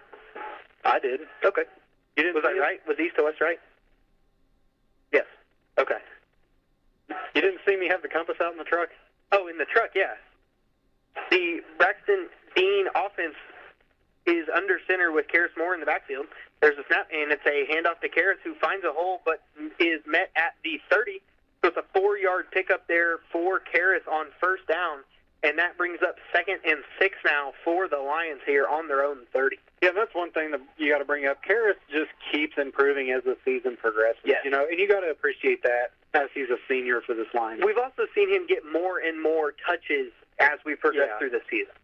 Braxton's under center. Karis again, the lone back. There's a snap. It's a quick snap, and Braxton's going to keep it on quarterback sneak, and he got clobbered by 2 Pirates. Picked up off the ground. They're going to give him 3 yards, I think, down to the 33, and that's going to bring up 3rd and 3 now for the Lions. And Braxton picked up 3, but felt that hit by the Pirates defense, who looks like they have came out and are fired up for this second half here. Yeah, that was a hard-fought 3 yards, you should say, for Braxton. Braxton's under center again. Karis Moore, the lone back. Peyton Shockey and Logan Dent at slot. Line is set. Dent's in motion. There's a snap. It's a toss right to Dent, and he gets the first down, maybe. Salem players are indicating it's a first down. They are going to give it to him. They gave him 4 yards down to the 37-yard line. So it is a first down. Again, this is looks to be another long drive by the Lions here. They had a 19-play drive in the first half. What else did they have? They had how long was the scoring drive? 10 plays? So they had a 10-play drive, a 19-play drive. Yeah, it was a 10-play, 6-minute, 20-second drive. Yep. So Braxton's under center. Karis the lone back once again in the backfield. Dent and Shockey at slots. Far receivers Ethan Campbell. That's Dent in motion. There's a snap, and it's a handoff to Karis up the middle, who is met and drives back the Pirates' defense. He gets down to the 42-yard line, so it is a 5-yard pickup there, 6-yard pickup down to the 43. They gave him an extra one. So it's going to bring up 2nd and 4 now for this Lions offense here. And, you know, I said they're going to control the clock, but it's really nothing different than what we did in the first half of just up the middle, up the middle, up the middle. Yeah, just try and wear out this Charlestown defense, and our offense is our best defense. Pirates are in a 6-man front now looking to blitz here on 2nd and 4. There's the snap, and it's going to be a toss left to Peyton Shockey, who shifts his way through some defenders. Again, gets hit hard down to the 49. So that's going to be a 6-yard pickup for Peyton Shockey. Again, he felt that hit. But it's going to be a first down for the Lions here at their own 49-yard line. 9:34 remains in the third quarter, 7-6, Lions over Pirates. A very low-scoring first half compared to what I thought. Yes. Yes, it was. Braxton breaks the huddle, brings his team to the line. Karis Moore and Logan Dent in the backfield. Ethan Campbell at near receiver. Peyton Shockey at far receiver. Braxton's under center. There is the snap. Braxton's going to fake the toss, hand it off underneath to Logan Dent, who jumps over a defender at the 50, makes his way across the 45, down to the 42-yard line. So it's a 9-yard pickup there, 10-yard pickup there for Logan Dent on first down to the 42-yard line, 9 yards. If you're Salem, you might think about coming out with the pass play here pretty soon, as Charlestown's starting to walk everybody down into the box and starting to show a bunch of blitz. Yep. 2nd and 1 now for the Lions here at the Pirate 42-yard line. Karis Moore, the lone in the backfield. Logan Dent's in motion. There's a snap. It's a fake handoff. There's the pass play. Braxton's going to throw it. Intended receiver was Karis Moore, and it is going to fall to the ground as it brings up 3rd and 1 now to the 42. And you were right about the pass play. Charlestown pretty much sent everybody. Just unfortunately, they didn't give time for Braxton to set his feet and throw. That was that little bit of kind of like a running back screen, kind of what you'd call it. Yep. So they come back to the line. 3rd and 1 at the Pirate 42. Braxton's under center. Karis Moore, the lone back in the backfield. There's no motion this time. There's a snap handoff to Karis up the middle, who gets the first down and an extra 2 yards down to the 41-yard line, down to the 39-yard line. I apologize for that. So it's a 3-yard pickup there for Karis Moore, and gives the Lions a new set of downs here at the Pirate 39-yard line. And we talk about the long drives. Already this is getting ready to be 3 minutes and 40 seconds into this drive. Getting ready to be the 9th play of this drive. So the Pirate defense looks to get the ball back for their offense here. 1st and 10 Lions. Braxton's under center. Karras is the lone back in the backfield. Dent's in motion. There's a snap, and it's a toss left to Dent. And he finds a hole and runs through that. He's across the 35, across the 30, where he is dropped at the 29 or the 28? 29. Why'd they spot the ball over there? The 29-yard line, so it's going to be a 1st and 10 for the Lions. What was that? 10-yard pickup? 10-yard pickup there for Logan Dent. 1st and 10 Lions now at the Pirates' 29. 8 minutes left in the third quarter. Still 7-6 Lions. Braxton's under center. Karras Moore the lone back. Dent and Shockey at slot. Our receivers, Ethan Campbell. There's a snap. Braxton takes the handoff to Karras, hands it off to Peyton Shockey around the left end, who has a blocker in front of him and room to run. And gets another first down, and we didn't see the flag come out. I'm kind of surprised there. Looks like it was enough for a first down. No, he's 9 yards. He's short by 1. So yeah, these officials aren't lined up at all. No. So it's a 9-yard pickup there for Peyton Shockey down to the 20-yard line. The Lions enter the red zone of the Pirates here. 2nd and 1 now. 11th play of this drive.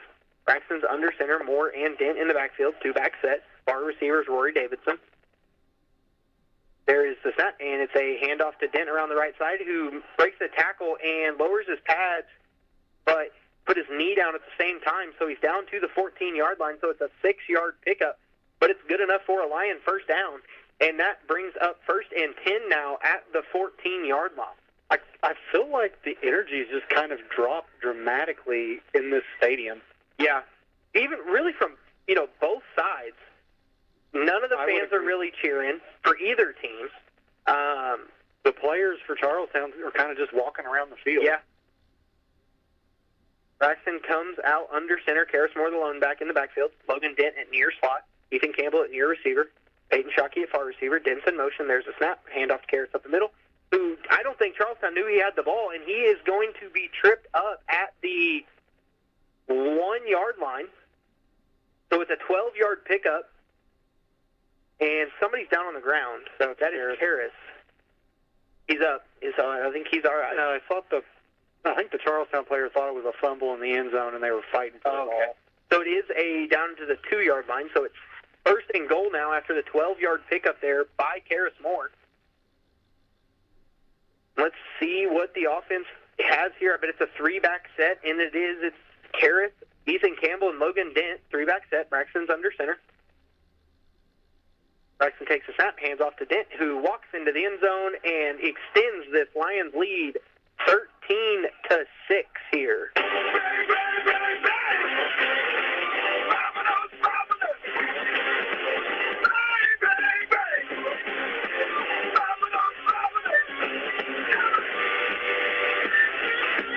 So the Lions lead is extended to 13-6 here, pending the extra point, and there was an unsportsmanlike on Charlestown?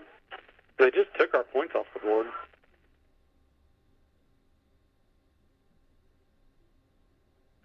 It was, touchdown is good. There was an unsportsmanlike on Charlestown.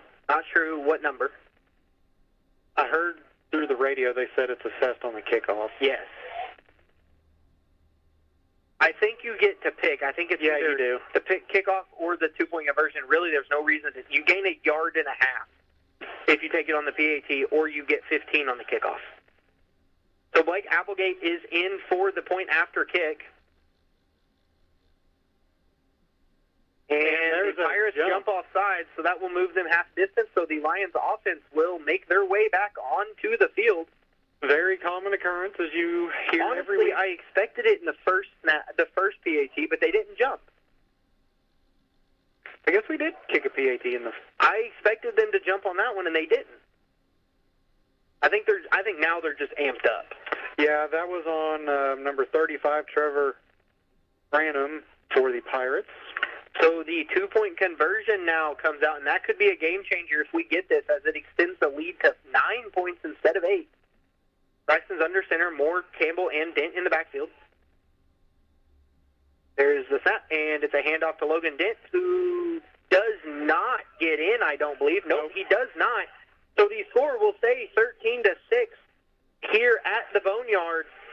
The Lions lead with 6 minutes and 47 seconds to go in the third quarter. And, it was a game changer if they got it, and it was a game changer if they didn't. That was a 13-play drive there capped off by the Lions, and it was a 5-minute and 10-second drive. Yep. But, yeah, game changer if they get the extra point, game changer if they don't, because now it's a 7-point lead. If they got it, it was 9, so that was bad for Charlestown because it's 2 scores.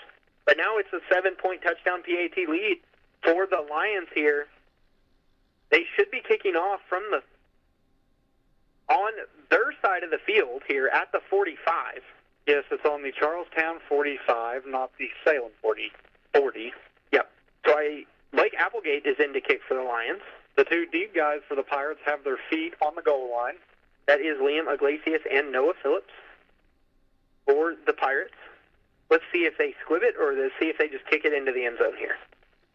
What would you do, Zach? I'd just tell them to try and kick it through the goalpost. Really? Interesting. Applegate is set for the kick, and it is a squib kick that is going to bounce at the 10 and go into the end zone for the touchback. I thought if you touched it, it was a live ball. I thought you did too. Apparently not. I guess not. Well, it went out of the end zone. So that could be what it was. But they waved it off, though, before it went out. Yeah. I don't know. Touchbacks are weird in high school football. I'll tell you what. Well, what's confusing is trying to keep up with the kickoffs in the NFL anymore. Yeah. One thing I like to see, though, is that more teams are kicking into the landing zone instead of just kicking out of the back of the end zone. I think they said, there's a 70% increase in returns this year. I believe that, and I like that. Kickoffs are exciting in the NFL. So the Pirate offense is back on the field with two receivers on the near side here. That's Phillips and Lockhart, I believe. Our receiver is Sloan Roberts. A.J. Todd in at running back. There's a snap, and it's a handoff to Todd up the middle, who's across the 25, across the 30, and down across the 35, and there's a face mask in, so that will add either 5 or 15. Let's see what they give it. For the moment, he's down at the 35, and it's a 15-yard run. That's the second face mask on Salem? Yep. Same person, too. Personal foul face mask, that's 15 yards. So that will be from the 35 down to the 50. So that is a 30-yard play there for the Pirates after the penalty. 6:42 remains in the third quarter, 13-6, Lions over the Pirates. So it's 15 yards by A.J. Todd up the middle. No, was that A.J. Todd or was that? It was 24, so that is Javon Morris. So it is Morris. They've been switching their running backs because Bart got 3 different running backs in rotation. Grayson's in gun with Morris to the right, 2 receivers on the far side, 1 receiver on the near side. At the 50-yard line now, 1st and 10 Pirates. They're changing the play here at the line. Grayson changes the play. The Lions defense has shifted around into a bracket look here. There's a snap. Grayson's going to fake the handoff. He's going to roll out to his right, and he's got a receiver, and he is going to fake the pitch, throw it to Dylan French at the 45, and he is going to make his way down to the 42-yard line there. I think Grayson wanted to throw it deep, but the pressure didn't allow it to, so it's going to be an 8-yard pitch and catch to Dylan French from Christian Grayson. And that will set up the Pirates 2nd and 2 now at the Lions' 42-yard line. That was a very slow developing play. It was more than what happened. Yep. Grayson back in gun, Morris to his right, 2 receivers to the near side, 1 to the far side. New receiver is number 4, Addison Jones for the Pirates. We haven't called his name yet. Noah Phillips here with Jones. There is the snap to Grayson. Grayson looks back. He throws it deep to Jones, and it's going to be caught at the 12-yard line, and he is going to walk into the end zone. And that is a 42-yard pitch and catch from Christian Grayson to Addison Jones. There's an injured Pirate down on the field for Lion. That is number 2, Waylon Foster, and he's up and he is off the field. Good to see, though, from the Charlestown kid as his team is celebrating. He came over and was the first one to check on Waylon Foster. So the pitch and catch was 42 yards from Christian Grayson to number 4, Addison Jones. We have not called his name. I just said he's the new receiver in, and he made a big entrance there for the Pirates as they cut the lead to 13-12 here, pending the late lasso extra point here. And Foster was the defensive back that was beat on the route. So let's see here what the Pirates kicker can do this time. He is 0 for 1 on extra points tonight as he missed the first one. Line is set. Snap is back. Hold is down. Kick is up. This one looks good. And it is. So it will be 13-13 here with 5 minutes and 34 seconds to go as the Pirates get those 7 points back very, very quickly on the Lions defense. I think it was a 1-13 drive there for the Pirates offense. It was a 3-play drive for the Pirates. 3 plays aided by the 15-yard face mask. And then it was a 15-yard run, 15 yards on top of that, 8-yard pitch and catch, and then a 42-yard deep ball to Addison Jones. And the Pirates side, we talked about, it was kind of flat in the stadium, and I don't really think that it's flat anymore in the stadium. No, that sparked some life here on the home side of the field and kind of quieted down the Salem side a little more. We might have a barn burner here tonight. It might come down to who has the ball last down here at the Boneyard. A nail-biter. Haven't had many of them. Not really. Not really. I can't say. Really, the only close game we've had has been the Silver Creek game, and it was 27-20. But I can't really say that it came down to, who had the ball last. So Lasso in to kick for the Pirates, back deep to receive for the Lions is Lenny Wynn. And he catches the ball at the 13-yard line, and he is down the right side, and he cuts back across the left and is stacked up at the 20-yard line, and that's where the Lions' drive will start. Here, 1st and 10 at the, let's see where they mark this, the 22. 5:28 here, where in the third quarter, 13 all. Salem will be on offense, working from our left to right. The West Washington Senators led the Crawford County Wolfpack 34-6 at halftime, 18 minutes ago. Braxton Dean's under center. Karras Moore, the lone back in the backfield. Far receivers, Ethan Campbell. There's a snap to Braxton. He's going to hand off to Karras. This play was blown dead quick, and it's going to be a false start on the Lions, I believe.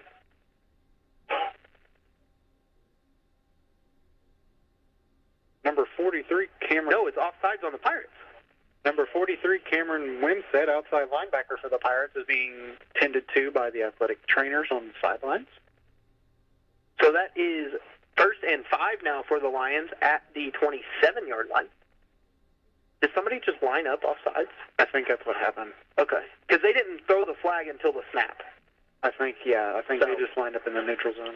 Braxton's under center. Karras in the backfield, the lone back. Dent and Shockey at slots. Far receivers, Ethan Campbell. Dent's in motion. There's a snap toss left to Logan Dent, who's getting chased down from behind. Breaks a tackle at the line of scrimmage and dives forward for 2-3 yards there down to the 30-yard line. So it is going to be 2nd and 2 now for the Lions offense here at their own 30. One thing that I like to see is Logan Dent has picked up some speed in the offseason. Yes, He's not getting chased down from the backside anymore, and that's good to see. Yes, and especially as a junior, being able to hopefully carry that on into a senior season. Braxton's under center. Karras Moore, the lone back. It's a hard count from the Lions. There's the snap, and it's a handoff to Karras Moore, who fights his way down to the 33-yard line. That is a 3-yard pickup, and that is good enough for a Lions first down. You have to appreciate that the Lions ran right where the Pirates were showing blitz, and were still able to pick up the first down. So 1st and 10 here, Lions at their own 33. 3:45 remains in the third quarter, still 13 all. Braxton gets the play from Ethan Campbell. He comes to the line under center. Karras Moore, the lone back. Peyton Shockey, the near slot. Logan Dent, the far slot. Charlestown showing blitz once again. Shockey's in motion. There's a snap, and there's another flag on the play. And I'm going to guess that one's probably a false start. for where the flag came from. Yep, false start on the Lions, so that will set them back 5. So we'll be faced with what, 1st and 15? 1st and 15 from the 28 now. I guess the silver lining in it had happened on 1st down. Yes. So I will say 1st and 15 is, I would say, better than 3rd and 8. Yes. So if that happens, it's 3rd and 3, and all of a sudden now it's 3rd and 8, that changes your play, that changes that your personnel changes, So Braxton brings his team back to the line. Again, Harris Moore, the lone back in the backfield. Shockey and Dent at slots. There's Dent in motion, there's a snap, and it's a handoff to Peyton Shockey around the left side, and he had absolutely nowhere to go, and that play was read beautifully by Coach Daniels' defense. That is going to drop Shockey for a loss of 4 back to the 24-yard line. So that brings up 2nd and 19 now for this Lions offense. And, we talked about it earlier, the reverse to Shockey. They set up in that same formation, and I think Charlestown is probably cued in on that, and they have stopped it now twice in the backfield. Yeah, that's something we picked up on there on that opening drive for the Lions. Dent and Moore in the backfield, 2-back set. Braxton's under center. Braxton takes the snap. He fakes the toss, hands it off to Dent underneath. He gets his way forward for about 6 yards, I think, 5 yards. It's going to be a 5-yard pickup for Logan Dent, so that's going to bring up 3rd and 14 now for the Lions here. And I will say this is not really a situation that we like to be in with the offense that we run. No, this puts you kind of behind schedule, as you call it. You'd just like to be in 3rd and medium to 3rd and short type situation for our offense. But the way the wing T offense works is you need to pick up 2 or 3 yards per play. Yes. And when you're set back in a 3rd and 14, it changes your play calls drastically. Braxton's under center. Harris Moore, the lone back. Dent's in motion. There's a snap with the fake toss to Dent. Braxton's got some pressure off the side. He's looking across the middle to throw. He's going to tuck it and keep it himself, and he's not going to get enough for the 1st down. It is going to be about a 9-yard pickup, I believe. It looked like it was a pass play drawn up, but I think Braxton had run on his mind the whole way. I think he did. He never really looked to throw, I would say. He had the mentality tuck and run. You could just tell by his body language. So it's 4th and 5 now for this Lions offense after the 9-yard quarterback run from Braxton Dean, and that brings Logan Dent onto the field for the punt. Here, they are at their own 38-yard line. Back deep to receive is Liam Iglesias. I bet he doesn't make the same mistake twice as he did. Punt is away, and it's a good punt to Iglesias down to and he's not going to field it, and it's going to be downed by Peyton Shockey. I think he touched the ball. I don't know that he did. They're saying he didn't. Yeah, it was close. It was close. So the Pirates offense will take over 1st and 10 at the 15-yard line, and that is just one of those things as a punt returner that you don't want to. That was a very dangerous. Yes. Luckily for Iglesias, the ball landed and bounced straight up in the air. Because if it would have bounced towards him, he wouldn't have been expecting it, and all of a sudden it would have been a live ball. And Peyton Shockey was all over that coverage. He was the last punt, too. Yep. 1st and 10 Pirates here at their own 15. Minute 41 to go in the 3rd quarter. Again, this game is tied 13-13. Christian Grayson and A.J. Todd both in the backfield. Todd on the left of Grayson. 3 receivers to the far side. That's Boomer, Hester, Addison Jones, and Sloan Roberts. Near receiver by himself is Noah Phillips. Line is set. Sloan Roberts in motion. There's the snap, and it's a handoff to Todd, who fumbles the ball and jumps on it again. That was close. That could have been a very costly turnover for the Pirates. I think that's an RPO-style play, and I think Todd couldn't figure out if Grayson was keeping it, if he was handing it off, so I think he just let go of it, really, is what it looked like to me. And the RPO is a type of offense you would see, like what Bloomington South would run, and Coach Daniel is trying to bring that to this 4A football squad here in Charlestown. So it was a 0-yard net play for the Pirates, so it's 2nd and 10 now, again at their own 15. Grayson's in gun, 3 receivers to the far side. Sloan Roberts in motion once again. There's a snap, and it's a handoff to Todd up the middle. It looked like a design handoff, and he does not get much. I think he got 3 down to the 18. The whole Pride of Lions in on the tackle. So it's going to be... Go ahead. There was probably 7 or 8 Lions in on that tackle. 3rd and 7 now for the Pirates here at the at their own 18-yard line. Hester comes out, French comes in. Personnel change for the Pirates on this third down. Phillips and Jones, the far receivers. Todd to the left of Grayson. Near receiver is Noah Phillips by himself. There's a snap. Grayson drops back to throw. He's looking for Phillips. He doesn't find him. Throws it across the middle, and it's going to be Addison Jones caught at the 38 and brought down by Waylon Foster at the 42-yard line, 43-yard line. So it's going to be a pickup of 25 on third down, and that gives the Pirates a new set of downs now. Game clock at 21, play clock at 25. Looks like the Pirates are set here. Grayson's in gun with Todd to his left. There's a snap, and it's a handoff to Todd, who jumps around a little bit in the backfield, makes his way down to the 45. So it is a 2-yard pickup there for A.J. Todd on first down.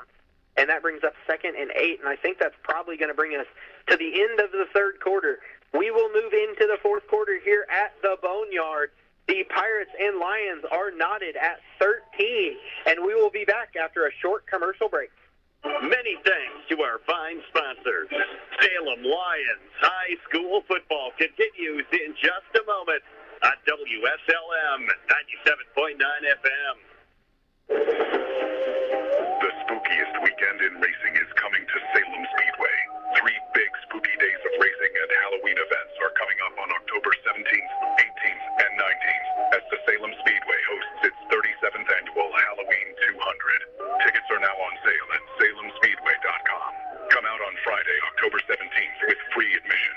Pits open at noon with light concessions. Come see Street Stock and Crown Vic practice from 3 to 6 p.m. and stick around for trunk or treat after practice with a band and a best decorated camper contest. Saturday, October 18th will feature Halloween 200 practice, Mike's Muffler and Brakes, CVBT, Spooky 200, Salem Supercars, CVF8, CV Future Stars, CVST. The pits open at 10 a.m. with spectator gates open at 1 p.m. and practice at 1 p.m. with races starting at 5 p.m. Sunday will feature the Halloween 200 featuring the legends, CV Future Stars. Pits open at 8:30 a.m. and spectator gates open and practices start at 11 a.m. with racing at 1 p.m. It will be too scary to miss this event of the year at Salem Speedway. Get your tickets, limited edition Halloween 200 shirts, and more at salemspeedway.com. Salem Speedway, where the racing is so fast, it's already history.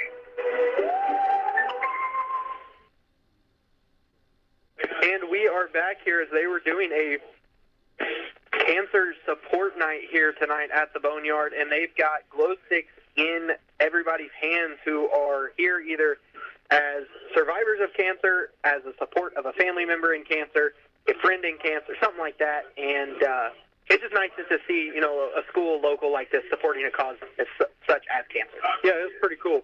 I'll give you a quick score update for they snapped the ball. 13-14, or 35-14, North Harrison over Clarksville. 28-16, Madison over Corden. 63-7, Brownstown over Silver Creek.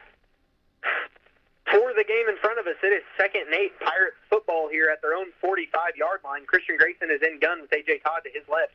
3 receivers on the near side. That is Sloan Roberts, Noah Phillips, and Addison Jones. We look to get this fourth quarter underway. I think it's going to be an exciting one here at the Boneyard. Yeah, the field flip. Now Charlestown is working from our left to right. So Grayson is getting his team set. There is the snap. Grayson looks back to throw. He's going to step up, throw it across the middle to Noah Phillips, who was hit hard by Waylon Foster at the 42-yard line. The ball falls to the turf, so it is incomplete, and that brings up 3rd and 8 for the Pirates. The jar by Waylon Foster is what made the pass fall incomplete. We call those, in the quarterback world, we call those hospital balls. You don't want to throw too many of those. No. The receiver had to stop to catch the ball, and Waylon Foster did everything but stop. Yep, he delivered a big hit on Noah Phillips. Grayson is in gun again. Near receiver is Sloan Roberts. Grayson drops back to throw. He looks to the right. He's rolling out to his right. He's going to throw it back in the middle of the field into danger.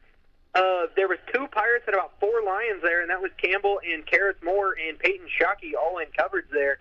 The intended receiver was either there's a flag on the play. There he was holding on the Pirates.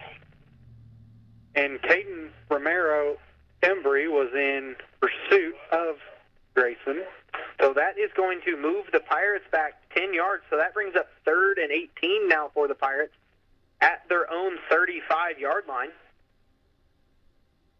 Logan Dent comes in substitution for Cage Calloway. So the Pirate offense now faces 3rd and 18. And this is something that is manageable for them as they like to get the ball down the field. I will say Caden has been doing an excellent job putting pressure on Grayson tonight. Grayson is in gun. There's the snap. Grayson looks back to throw. He's got some time. He steps up in the pocket, delivers it across the field, and it's a high ball, but it's going to be caught by Noah Phillips at the 37-yard line. And honestly, I thought the intended receiver was Addison Jones. I thought he just overthrew him, and that might have been the plan, but Noah Phillips came down with the ball and a first down for the Pirates. And there is an injured Lion down on the field, and that is Waylon Foster. We saw him get shaken up on the touchdown play, and he is shaken up once again. So we will use this as a timeout for our commercial break, and we will be right back. If you're living with back or neck pain, even the simplest tasks can feel overwhelming, but expert relief is closer than you think. Schneck now offers 2 specialized practices for spine care, Schneck Neurosurgery and Schneck Orthopedic Spine, giving you access to a full spectrum of advanced treatment options right here at home. We're proud to highlight Dr. Matthew Stanfield, a highly skilled neurosurgeon with over 25 years of experience and leader of Schneck Neurosurgery, renowned for his expertise in treating complex spinal conditions. Schneck Spine Care Program proudly welcomes Dr. Kenneth McKinley, a board-certified orthopedic spine surgeon with over a decade of experience, who now leads Schneck Orthopedic Spine. Together, these 2 practices bring you comprehensive spine care, from advanced imaging and non-surgical therapies to expert surgical solutions, all tailored to your unique needs. And because it's Schneck, you'll receive compassionate, high-quality care without having to travel far. Visit schneckmed.org to learn more. Schneck Orthopedic Spine and Schneck Neurosurgery, expert spine care, close to home. Waylon Foster was able to make his way off the field limping. Well, hopping, I guess I should say. So the replacement for him is number 1, Mason Quinlan. He is a freshman, hard-hitting freshman. The Pirates have 1st and 10 now at the Lion 37. They are in gun. Grayson with Morris to his right.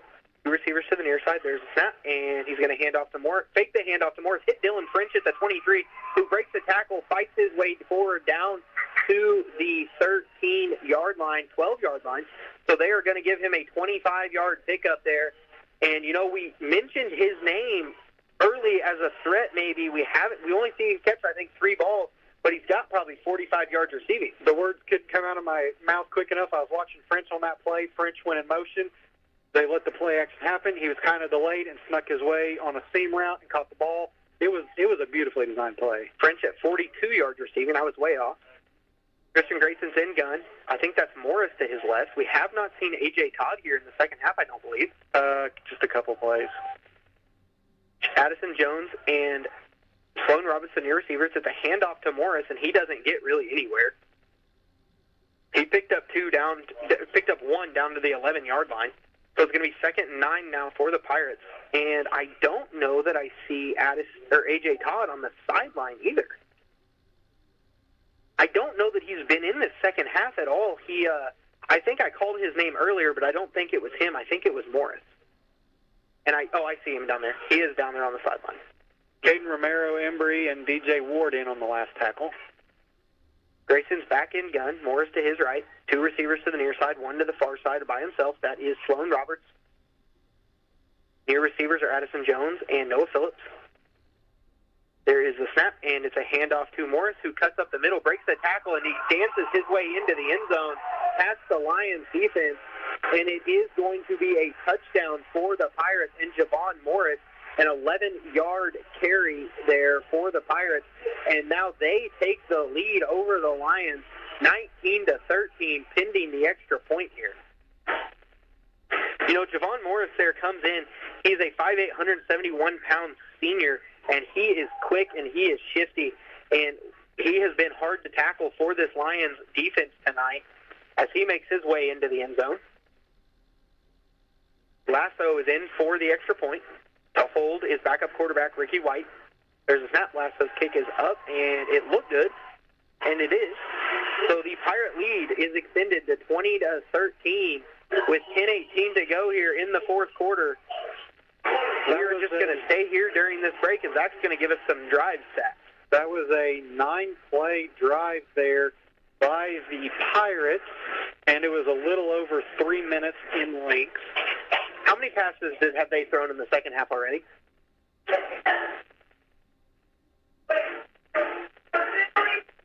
7. So they've thrown 7 passes and 2 drives in the second half so far, and 9 in the entire first half. 7 out of the 12 plays this half have been passes. And that's what we talked about, coming back into halftime is what we kind of expected them to air the ball out a little bit. And there it is. Grayson's got 16 pass attempts on the night so far. And I think he's probably a lot better than 4 for 9 right now. 8 for 15. So he's 4 for 7 so far in the second half. And he's got 236 yards passing. Hold on. How's he got 15? 9 and 7.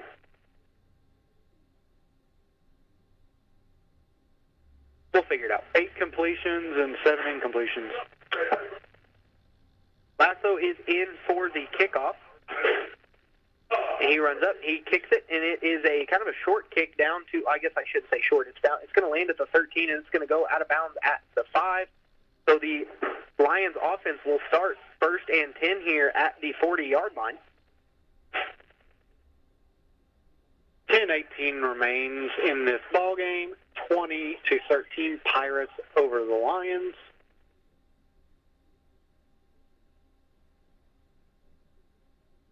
First kick out of bounds we've seen tonight. We saw several of those last week. We did. The Pekin kicker is a lot out of bounds last week. If the ball set at the 35, is that right? Yeah, I think so. For high school, I guess that is right. Yeah, for kick out of bounds. College and NFL, it's at the 40. Braxton brings his team to the line under center. Karis Moore, the lone back in the backfield. Peyton Shockey and Logan Dent at slot. Far receivers, Ethan Campbell. 7-man front for Charlestown now. Dent's in motion. There's a snap at the toss right to Dent. And he makes his way forward for about 4 yards down to the 39. So it's going to be 2nd and 6 now for the Lions here at their own 39. That brings 82 rushing yards for Dent tonight. 82 for Dent, 80 for Moore. Prayers to a Crawford County kid that they are bringing in a medical helicopter out at West Washington. It's never something you want to see. Braxton's under center, Karis Moore and Logan Dent in the backfield. Bar receivers, Rory Davidson. There's a snap, and it's going to be a handoff to Karis, and he cuts to the left, cuts back up the middle, and he is dropped at the 42-yard line. So that is going to be a 3-yard pickup for the Lions, and that brings up 3rd and 3 now at the 42-yard line. Campbell is bringing in the play to Braxton. Somebody's birthday is in the press box, not sure. Braxton's under center, Karis Moore and Logan Dent in the backfield, the 2-back set. Ethan Campbell's the near receiver. This Charlestown crowd is getting loud here. His kid's all lined up off sides for the Pirates, and they are going to throw it at the snap. No, they didn't. I guess he fixed it. Handoff to Logan Dent to the right, and he makes his way down to just short of the 45-yard line. So it's going to bring up 4th and short now for this Lions offense. It's 4th and about half a yard, Brandon. Yep. So the Pirate defense, I bet, goes all in on the offensive line here. 4th and short for this Lions offense here. Charlestown is packing the box here. Braxton's under center. There's a snap, and it's a quarterback sneak, and Braxton has the first down and more, and he is all the way down to the Pirate 45-yard line. That is a 10-yard pickup for Braxton Dean on the quarterback sneak. And that brings up a new set of downs for the Lions here in Pirate territory. I don't think Charlestown was ready for the snap on that. It was about 3 yards before there was any contact. I never understand how you pack the box and give up 10 on a quarterback sneak. I'll never understand speed off the ball, I guess. Braxton's under center, Moore and Dent in the backfield. There is a snap at the quarterback, sneak to Braxton again, and they played this one much better on defense this time, as he only picks up 4 this time. Down to the 41. Still giving up 4 on a quarterback sneak. Giving him 5. They gave him an extra yard. So it's 2nd and 5 now at the 40-yard line. 7:40 remains in this ball game. 7-point lead for the Pirates. Braxton is fixing his shoe. There's 15 on the play clock. Braxton's breaking the huddle, bringing his team to the line. Karras Moore and Peyton Shockey in the backfield this time. Linebacker 5 on the play clock. Dent's in motion. There's a snap. It's a toss to the right to Peyton Shockey. And Shockey moves his way around the field, and he is down all the way across the 30-yard line and still going down to the 20 almost. He is down to the 21-yard line. It's a 19-yard pickup for Peyton Shockey, and he just kind of bullied his way through the Pirate defense and picked up. He had contact at the 30 and made it all the way down to the 21. What's even more impressive, I didn't get it out before the snap, Charlestown's walked their linebackers down to about 2 or 3 yards off the ball. Braxton's under center, Karras and Dent in the backfield this time, 2-back set. There's a snap, it's a handoff to Karras up the middle, and he was met quick, fights his way forward for about a 3-yard gain down to the 18-yard line. So it's going to be 2nd and 7 for the Lions. Line to gain is the 14. Personnel changes for both teams. Line to gain is the 11. I lied. Ball is at the 18. Braxton breaks the huddle, comes back to the line. Karras Moore, the lone back this time. Far receivers, Ethan Campbell. There is the Logan Dent motion. There's a snap toss right to Logan Dent. He's going to cut up the middle. He finds a hole, jumps over a defender, and makes his way down to the 10-yard line, I think, from where they're going to mark him. So it's going to be an 8-yard pickup there for Logan Dent, and that is going to give the Lions a new set of downs at the 10, so that is 1st and goal, Lions. 9th play of the drive coming. All right, Brandon, say you score on this play. Yes. Do you go for 2 or do you kick a PAT? I think you kick the PAT. I don't disagree with you. They've stopped you on the 2-point conversion already twice. Once. So I think it's important. Braxton's under center. Moore and Dent in the backfield. There's a snap. A handoff to Karras Moore, who to the right side. And he did not get much. I think he got 3.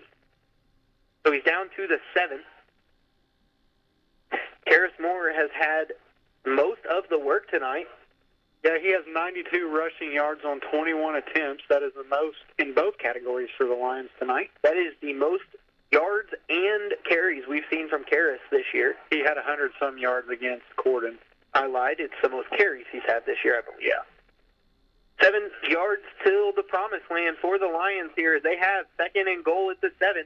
Braxton's under center, Karras Moore and Logan Dent in the backfield. Peyton Shockey, the lone slot with the near receiver, Ethan Campbell. There's a snap. It's a handoff to Dent up the middle, and he got met. And there's a flag on the play, and I'm not sure if this is going to be holding or if this is going to be... I can't imagine a face... Oh, it is a face mask, I think.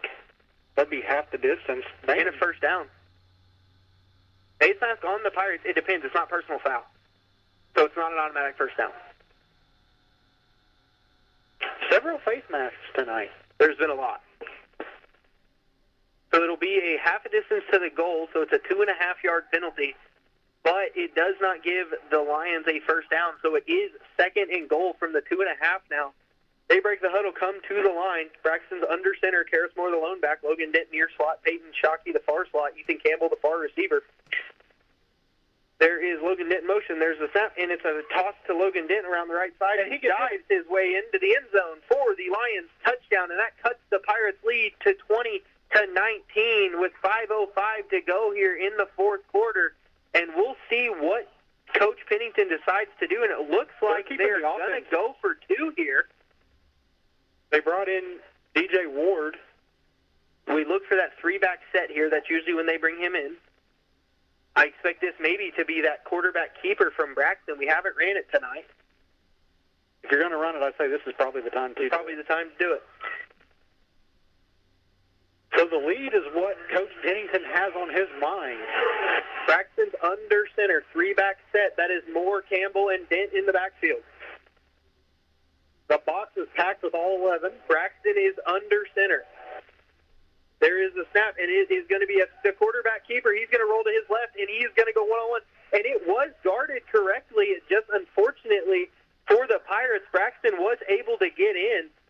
So it's going to be a 21-20 Lions lead over the Charlestown Pirates with 5:05 to go in the fourth quarter at the Boneyard. We have Charlestown stunned on that play. Yeah, which I don't know how. If they didn't watch film from last week, that's their own fault, but we ran that on every single two-point conversion. And, I mean, Charlestown guarded it perfectly. They had every man covered. Braxton just found a way to split the defense. Ethan's over there laughing because one of the players went to give a shoulder bump with Coach McCartney, and Coach McCartney flattened him over there on the sideline. I didn't see that. I did. I think it was Cade Calloway, maybe. But I mean, if Charlestown just didn't watch the film on that, that's their own fault because we did it about 4 times last week.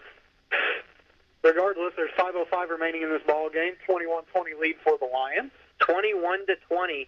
5:05 to go, and the Lions kickoff team is set with Blake Applegate in to kick. And there is a breeze blowing in this box, and it is getting cold. Yeah, they won't let us shut that door. I think they said it locks. That's not our fault. Blake Applegate is in for the kick. Back deep to receive is Noah Phillips and Liam Iglesias, I believe. Applegate's kick is a deep one that's going to be fielded by Sloan Roberts at the 20. He's around the left side, and he's got room to run. He is down the left sideline, and he's got Applegate to beat, and he beats him, but he was chased down by Bladen Henderson from the back, so he's going to be all the way down to the Pirates' 42-yard line. Great chase down from Bladen Henderson there to save the potential touchdown on the Sloan Roberts kick return. I guess you can't say it's turning into football weather. Yes, it is. This is really the first week we can say that, too. It's been a very warm season. I played golf this morning in Indianapolis, and we could see our breath when we got to the course. That's how it was this morning for me, too. So, all right, we have 4. Go ahead, I was about to say. We have 4:54 remaining as the Lions have a 1-point lead in this ball game. Now, if you're Charlestown, you're in a weird spot. Yeah. Do you try to score quick running your normal up-tempo offense, or do you try to milk the clock and maybe and hope? Yeah. Grayson's in gun. Morris to his left. 2 receivers on the near side, 1 to the far. There's a snap, and it's a handoff to Morris up the middle, and he gets a big hole down across the 35, down to the 33-yard line. It's a 9-yard pickup on first down, and I believe that's Javon Morrison there running the ball. Yes, I believe that was 24. It was not. It was A.J. Todd back in the game, so it's a 9-yard pickup for A.J. Todd on first down. And the 2nd and 1 look for the Pirates is going to be 2 receivers to the near side, 1 to the far side.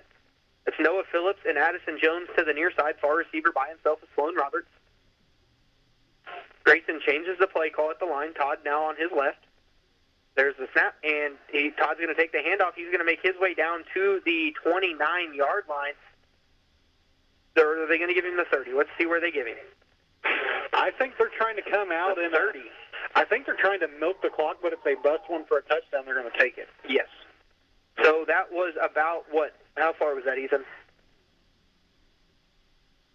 About 2 or 3 yard pickup there for Todd for the first down. Grayson's back in gun, French in motion. There's a snap. Again, a handoff to Todd around the left side, who got met in the backfield. There's a flag on the play, and it came in late. I'm not sure what that's for. It came from the white hat. I think it's going to be holding. If it's holding, that is huge. Yep, that's what it is. Holding on the Pirates here. So that's going to set the Pirates back to 1st and 20 now. It's back at the 40-yard line. Todd comes out. Morris comes in. That was honestly kind of...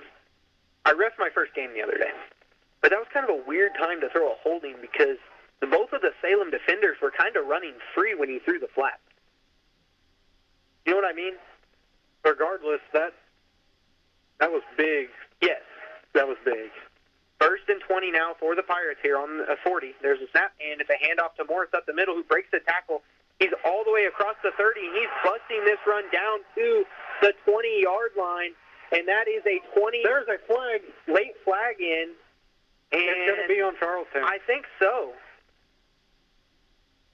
And I think it might have been a little bit of acting there from Caden Romero that drew the flag. It's going to be unsportsmanlike. That was good acting. Yeah, it was. Unsportsmanlike on Charlestown. Oh, he got ejected. Number 77 for the Pirates has been ejected. I wonder if something was said. It might have been his second one. He might have got the one earlier. Regardless, Coach Daniels is not happy to have his player ejected. I mean, you wouldn't be, which makes sense because this is a time of the game where you don't want that ejection. Especially as big of a lineman as he is. He's coming in here. He is a 6-foot, 232-pound junior. Now, I'm interested to see if that was... It should be 15 yards from the end of the run, right? Because it's a dead ball foul. I think so. One thing that Ethan just pointed out is number 87, Dylan French, is on the sideline taking his pads off. So they are not marking this off correctly. It's going to work out in Salem's favor, but it's not marked off correctly. I think they're putting a lineman number on him, on French. You don't have to do that, do you? I think in high school, any number can play off as a line, right? Wonder if he had blood or something on his jersey. Well, they're putting number 53 on him. Okay. So they moved It's taken about 6 people to put his jersey on, too. The net play from Charlestown was 3 yards, and Coach Daniels is now, I think he's talking about how they didn't count the penalty off, right? Because it's a dead ball foul. It should be from the end of the run. The Charlestown fans are not happy over here. They are yelling at the officials. Yeah, Coach Daniels might get a flag here. They've sent Dylan French back on the field in number 53. So that's good to know. I don't know if it was blood or what. Yeah, that doesn't... Well, he's coming up there like he's playing the line. Which, I mean, at this point, he's going to have to. Which I think is big because that takes him out of the pass game. Yeah, okay, I think they just... Yeah, there we go. So it's going to be 1st and 15 now for the Pirates. 1st and 14 now for the Pirates at the 34-yard line. There was some confusion there because the play was, it's a dead ball foul. So it's from the end of the run. French is now playing as that tackle? Yeah, he's right tackle now for the Pirates. Like I said, that's big because that takes him out of the passing game. I'm just confused on why they changed his number. So Pirates line up in a 2-by-1 set, 2 receivers on the near side, 1 to the far side. There's the snap. It's a handoff to Morris around the right side, who breaks the tackle and gets tripped up at the 26-yard line. So it is a 8-yard pickup for Javon Morris on 1st down. So that brings up 2nd and 6 now. After all of that confusion, we have 3:22 to go. Pirates will trail the Lions 21-20. They have the ball here. 2nd and 6 at the Lion 24. Grayson's in gun. There's the snap. He hands off to Morris again, who's met in the backfield, breaks the tackle, is fighting for extra yards, and is going to pick up, I think, 1. So it's going to be, he's going to pick up 2. So it's 2nd and 4. Nope, they moved it back a yard. I believe both teams have all 3 timeouts, don't they, Ethan? There was 1, I think, already, right? They both have 3. Okay. So it's 3rd and 5 for the Pirates here at the Lion 25-yard line. 2-by-1 set for the Pirates. Phillips and Addison Jones, the near receivers. Sloan Roberts, the far receiver. There's a snap. Grayson looks back to throw. Gets hit as he throws, and it's going to be just shortly underthrown. The intended receiver was Addison Jones, and Grayson got hit as he threw. And ball fell short. So it's 4th and 5 now for the Pirates here with 2:28 to go. Lenny Wynn was in coverage.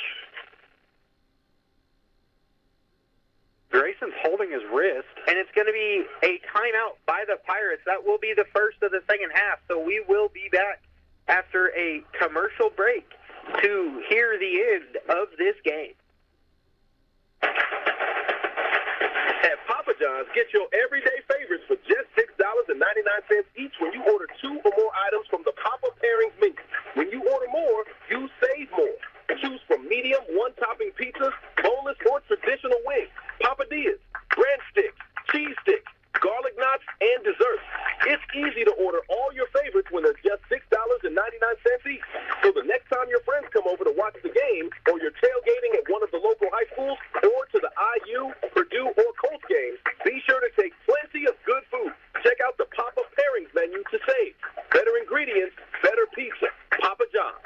Call Reese at 812-883-3369 for pickup or delivery, or order online to collect your Papa Rewards. Better ingredients, better pizza. Papa John's. And we are back with 2:28 to go here in the fourth quarter. The Pirates have 4th and 5 at the Lion 25-yard line. It is 21-20 Lions over the Pirates. And I just got word that linemen do have to wear numbers within a certain number range. I didn't know that in high school. So Grayson comes out in gun with Morris to his right, 2x2 for the Pirates. That's Hester and Roberts on this side. Phillips and Jones on the far side.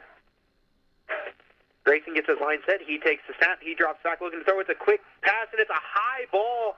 And I don't know who the intended target was, Roberts, but he had a wide-open Boomer Hester about to walk into the end zone, but Grayson just overthrew Sloan Roberts at the 20-yard line. I think they're sending in the field goal team. That was 4th down. It's a turnover on downs. Oh, so after the turnover on downs, the Lions take back over at the 25-yard line. In my defense, I saw number 1 run on where a kicker would line up. No, well, number 0, the kicker's on the field. I thought number 1 was the kicker. No, he's the kick returner. Oh. I don't know what's going on. So the Lion offense comes to the line. Braxton Dean under center with Karras Moore, the lone back, in the backfield. Ethan Campbell, the near receiver. Braxton gets his team set.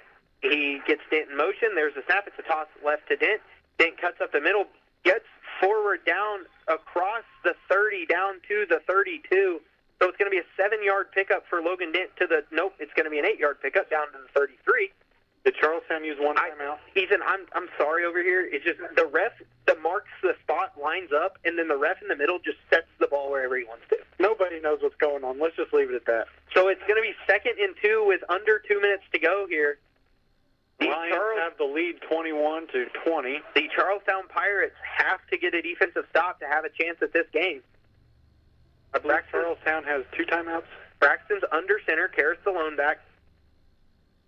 There's the snap, and it's a handoff to Karras up the middle, who goes around the right side, picks up the first down, and gets flung down at the 38-yard line.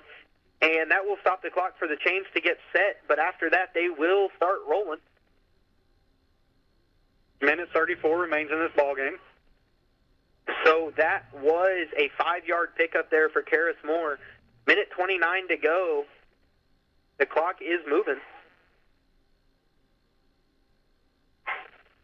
Braxton comes out under center. Karras Moore, the lone back. Ethan Campbell, the near receiver. Peyton Shockey, the far receiver. Logan Dent has lined up in the backfield as well. Braxton gets set. He takes the snap. It's a quarterback sneak. And he goes nowhere to the 40, and that is going to draw the second timeout for the Charlestown Pirates. So that's a 2-yard play there. There's an injured Lion down. No, he got up. He is up. That was number 74, Mason Abbott for the Lions. So it's a 2-yard pickup there for Braxton Dean. So it's 2nd and 8 for the Lions, but that does draw the second Pirates timeout. With a minute 3 remaining, like I said, 21-20, Lions over the Pirates. So really, best case scenario here, Charlestown gets the ball back after a punt with about 15 seconds. I'd say best case scenario, we get a first down. Well, I'm talking about for them. Oh, okay. Yeah. Best case scenario for Charlestown now, because they're down to 1 timeout, they took that timeout on that 4th down, is they get the ball back with 15 seconds. Essentially. And then if you're Salem, you play prevent. Yes. With 15 seconds with no timeouts. Exactly. So that really, all that gives you is 2 quick plays and a shot into the end zone. Yeah. And that's a quick completion and get out of bounds. Yes. So Braxton comes out under center. Harris Moore, the lone back. Ethan Campbell, the near receiver. Braxton gets his team set. There's a snap, and it's a handoff to Harris Moore, who fights his way forward for about 4 yards before getting pushed back. And he is going to be stopped at the 43, so it is a 3-yard pickup. So that will – now watch.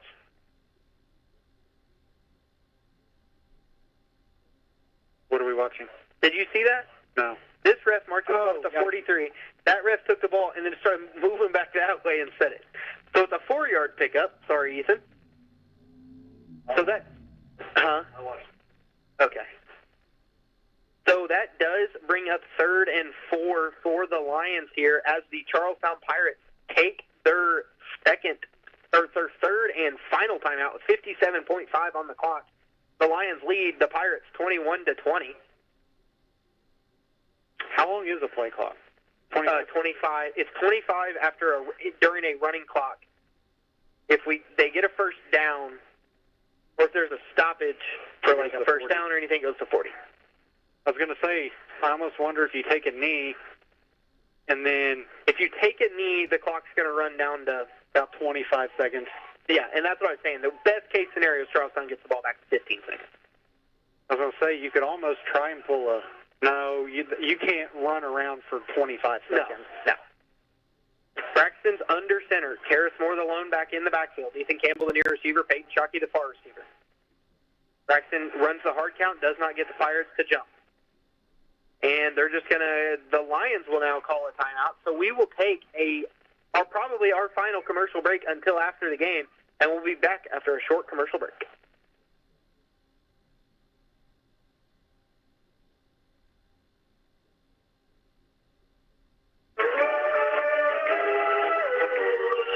It's almost time for Boo Bash 2025, coming up on Saturday, October 25th from 5 to 7 p.m. at the Stevens Museum grounds in Salem. Open to all ages, children and families are welcome to come visit the haunted grounds and trick-or-treat with local law enforcement, WSLM, local clubs, and civic organizations. Everyone is invited to attend.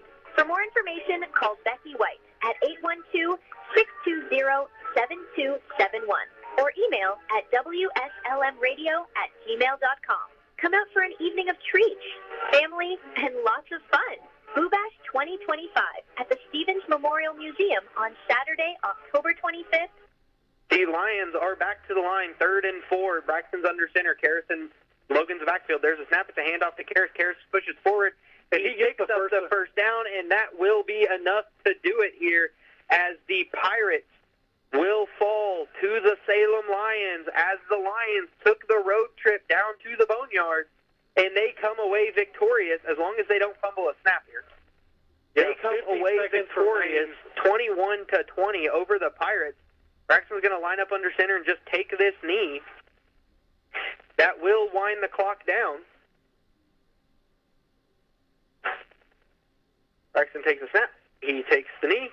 And that will do it. That will be the final play of the game here tonight as the Charlestown Pirates cannot outlast the Salem Lions as the Lions win 21-20, and they move to 4-4 on the year. The Pirates fall to 6-2. We will get a few commercial breaks in, and then we'll be back for our post-game conversation and stats and so on and so forth. Something new at McDonald's to get you going on the way to work, or to get the kiddos a great start to the school day. The $5 breakfast meal. The $5 breakfast meal deal will include a hash brown, small coffee, and a sausage McMuffin with egg, featuring a savory hot sausage, a slice of melty American cheese, and a delicious freshly cracked egg, all on a freshly toasted English muffin. Order in line. Download the McDonald's app and place a mobile order and skip the line. Don't forget to join the My McDonald's Rewards to earn points on every order and redeem your points for free McDonald's food and drinks. $1 spent earns customers 100 reward points, so they add up quickly. And throughout the day, don't forget the other $5 meal deal and other great McDonald's items available for $3 and under. Stop in at your Salem McDonald's today and try great food at a great value. At McDonald's, I'm loving it.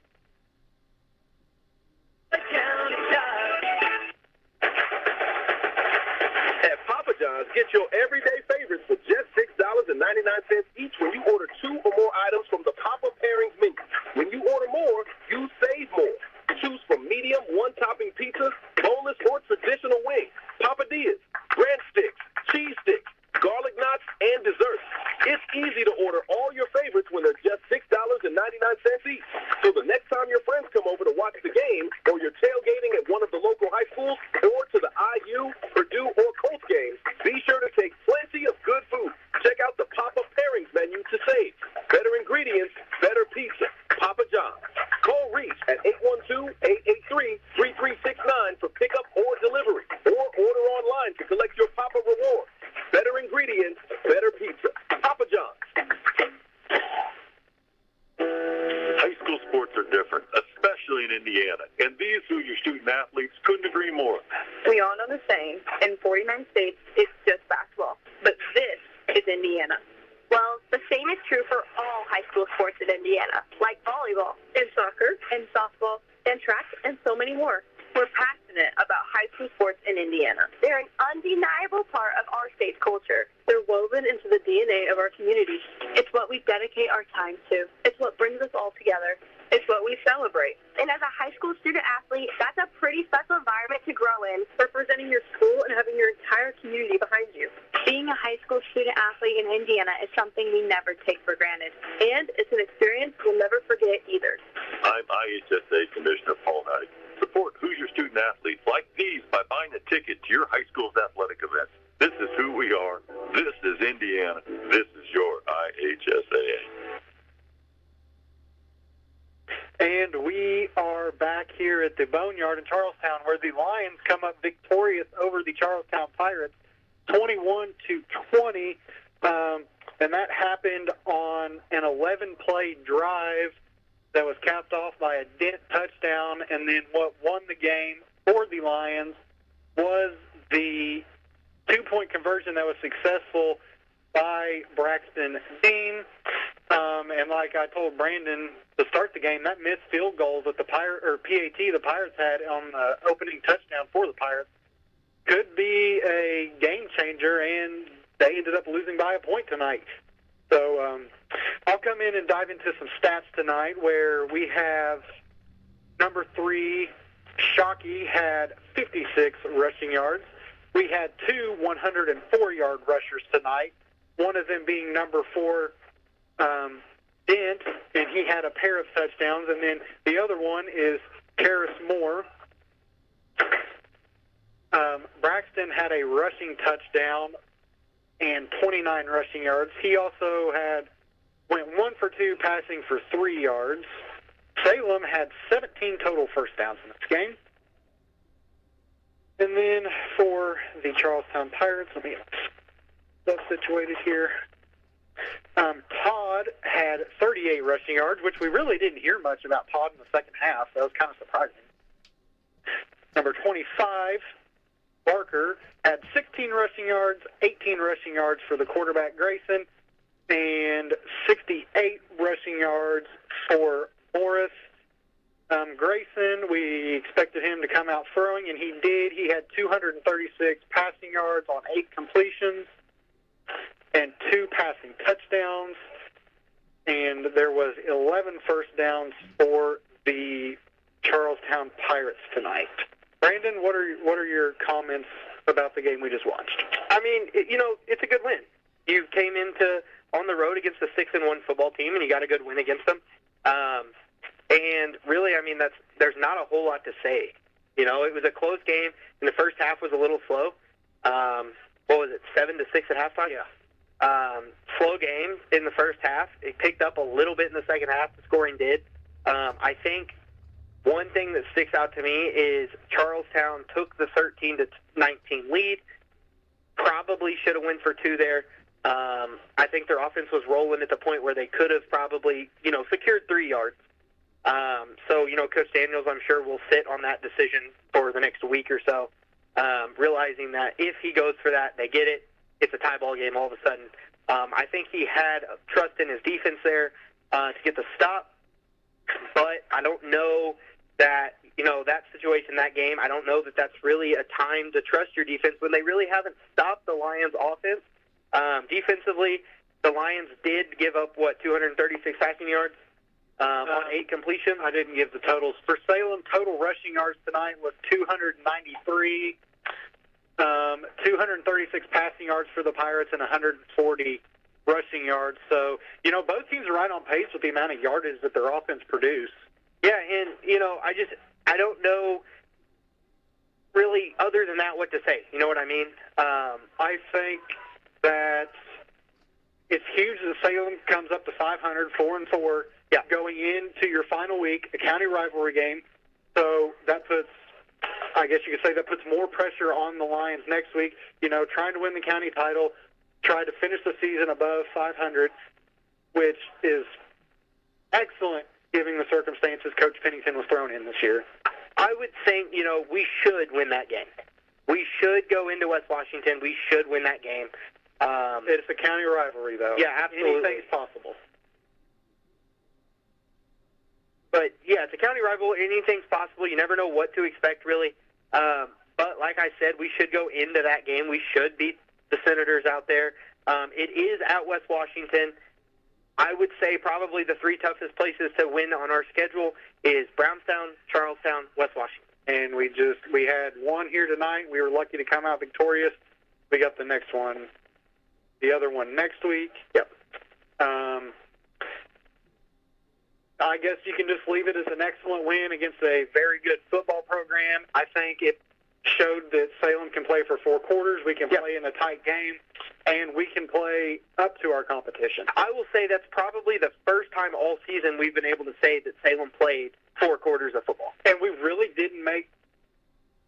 we didn't even turn the ball over this game. No, we didn't turn it over. We really didn't have any stupid penalties. We talked about those. It was probably the cleanest They game got cleaned up. Yeah, absolutely. It's definitely the cleanest game we've had all year.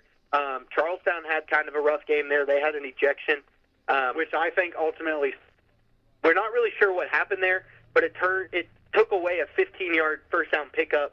And then it took out one of the key linemen for the Pirates, and then that made the tight end French, who was starting to play lights out all night, have to change into a lineman's jersey. He got moved. I figured out that rule. Jordan Zwidorf texted me the rule. Yeah.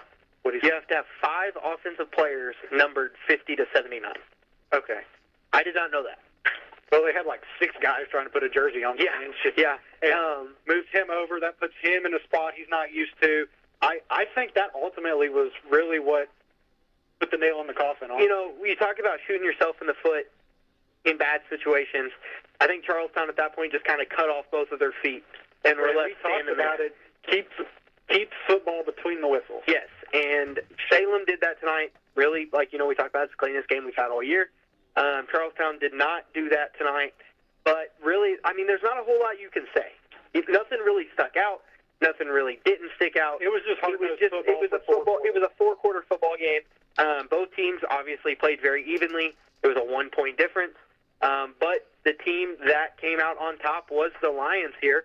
So they moved to 4-4. Charlestown drops to 6-2. Charlestown will be at Eastern next week. Like Brandon said, Salem will be at West Washington.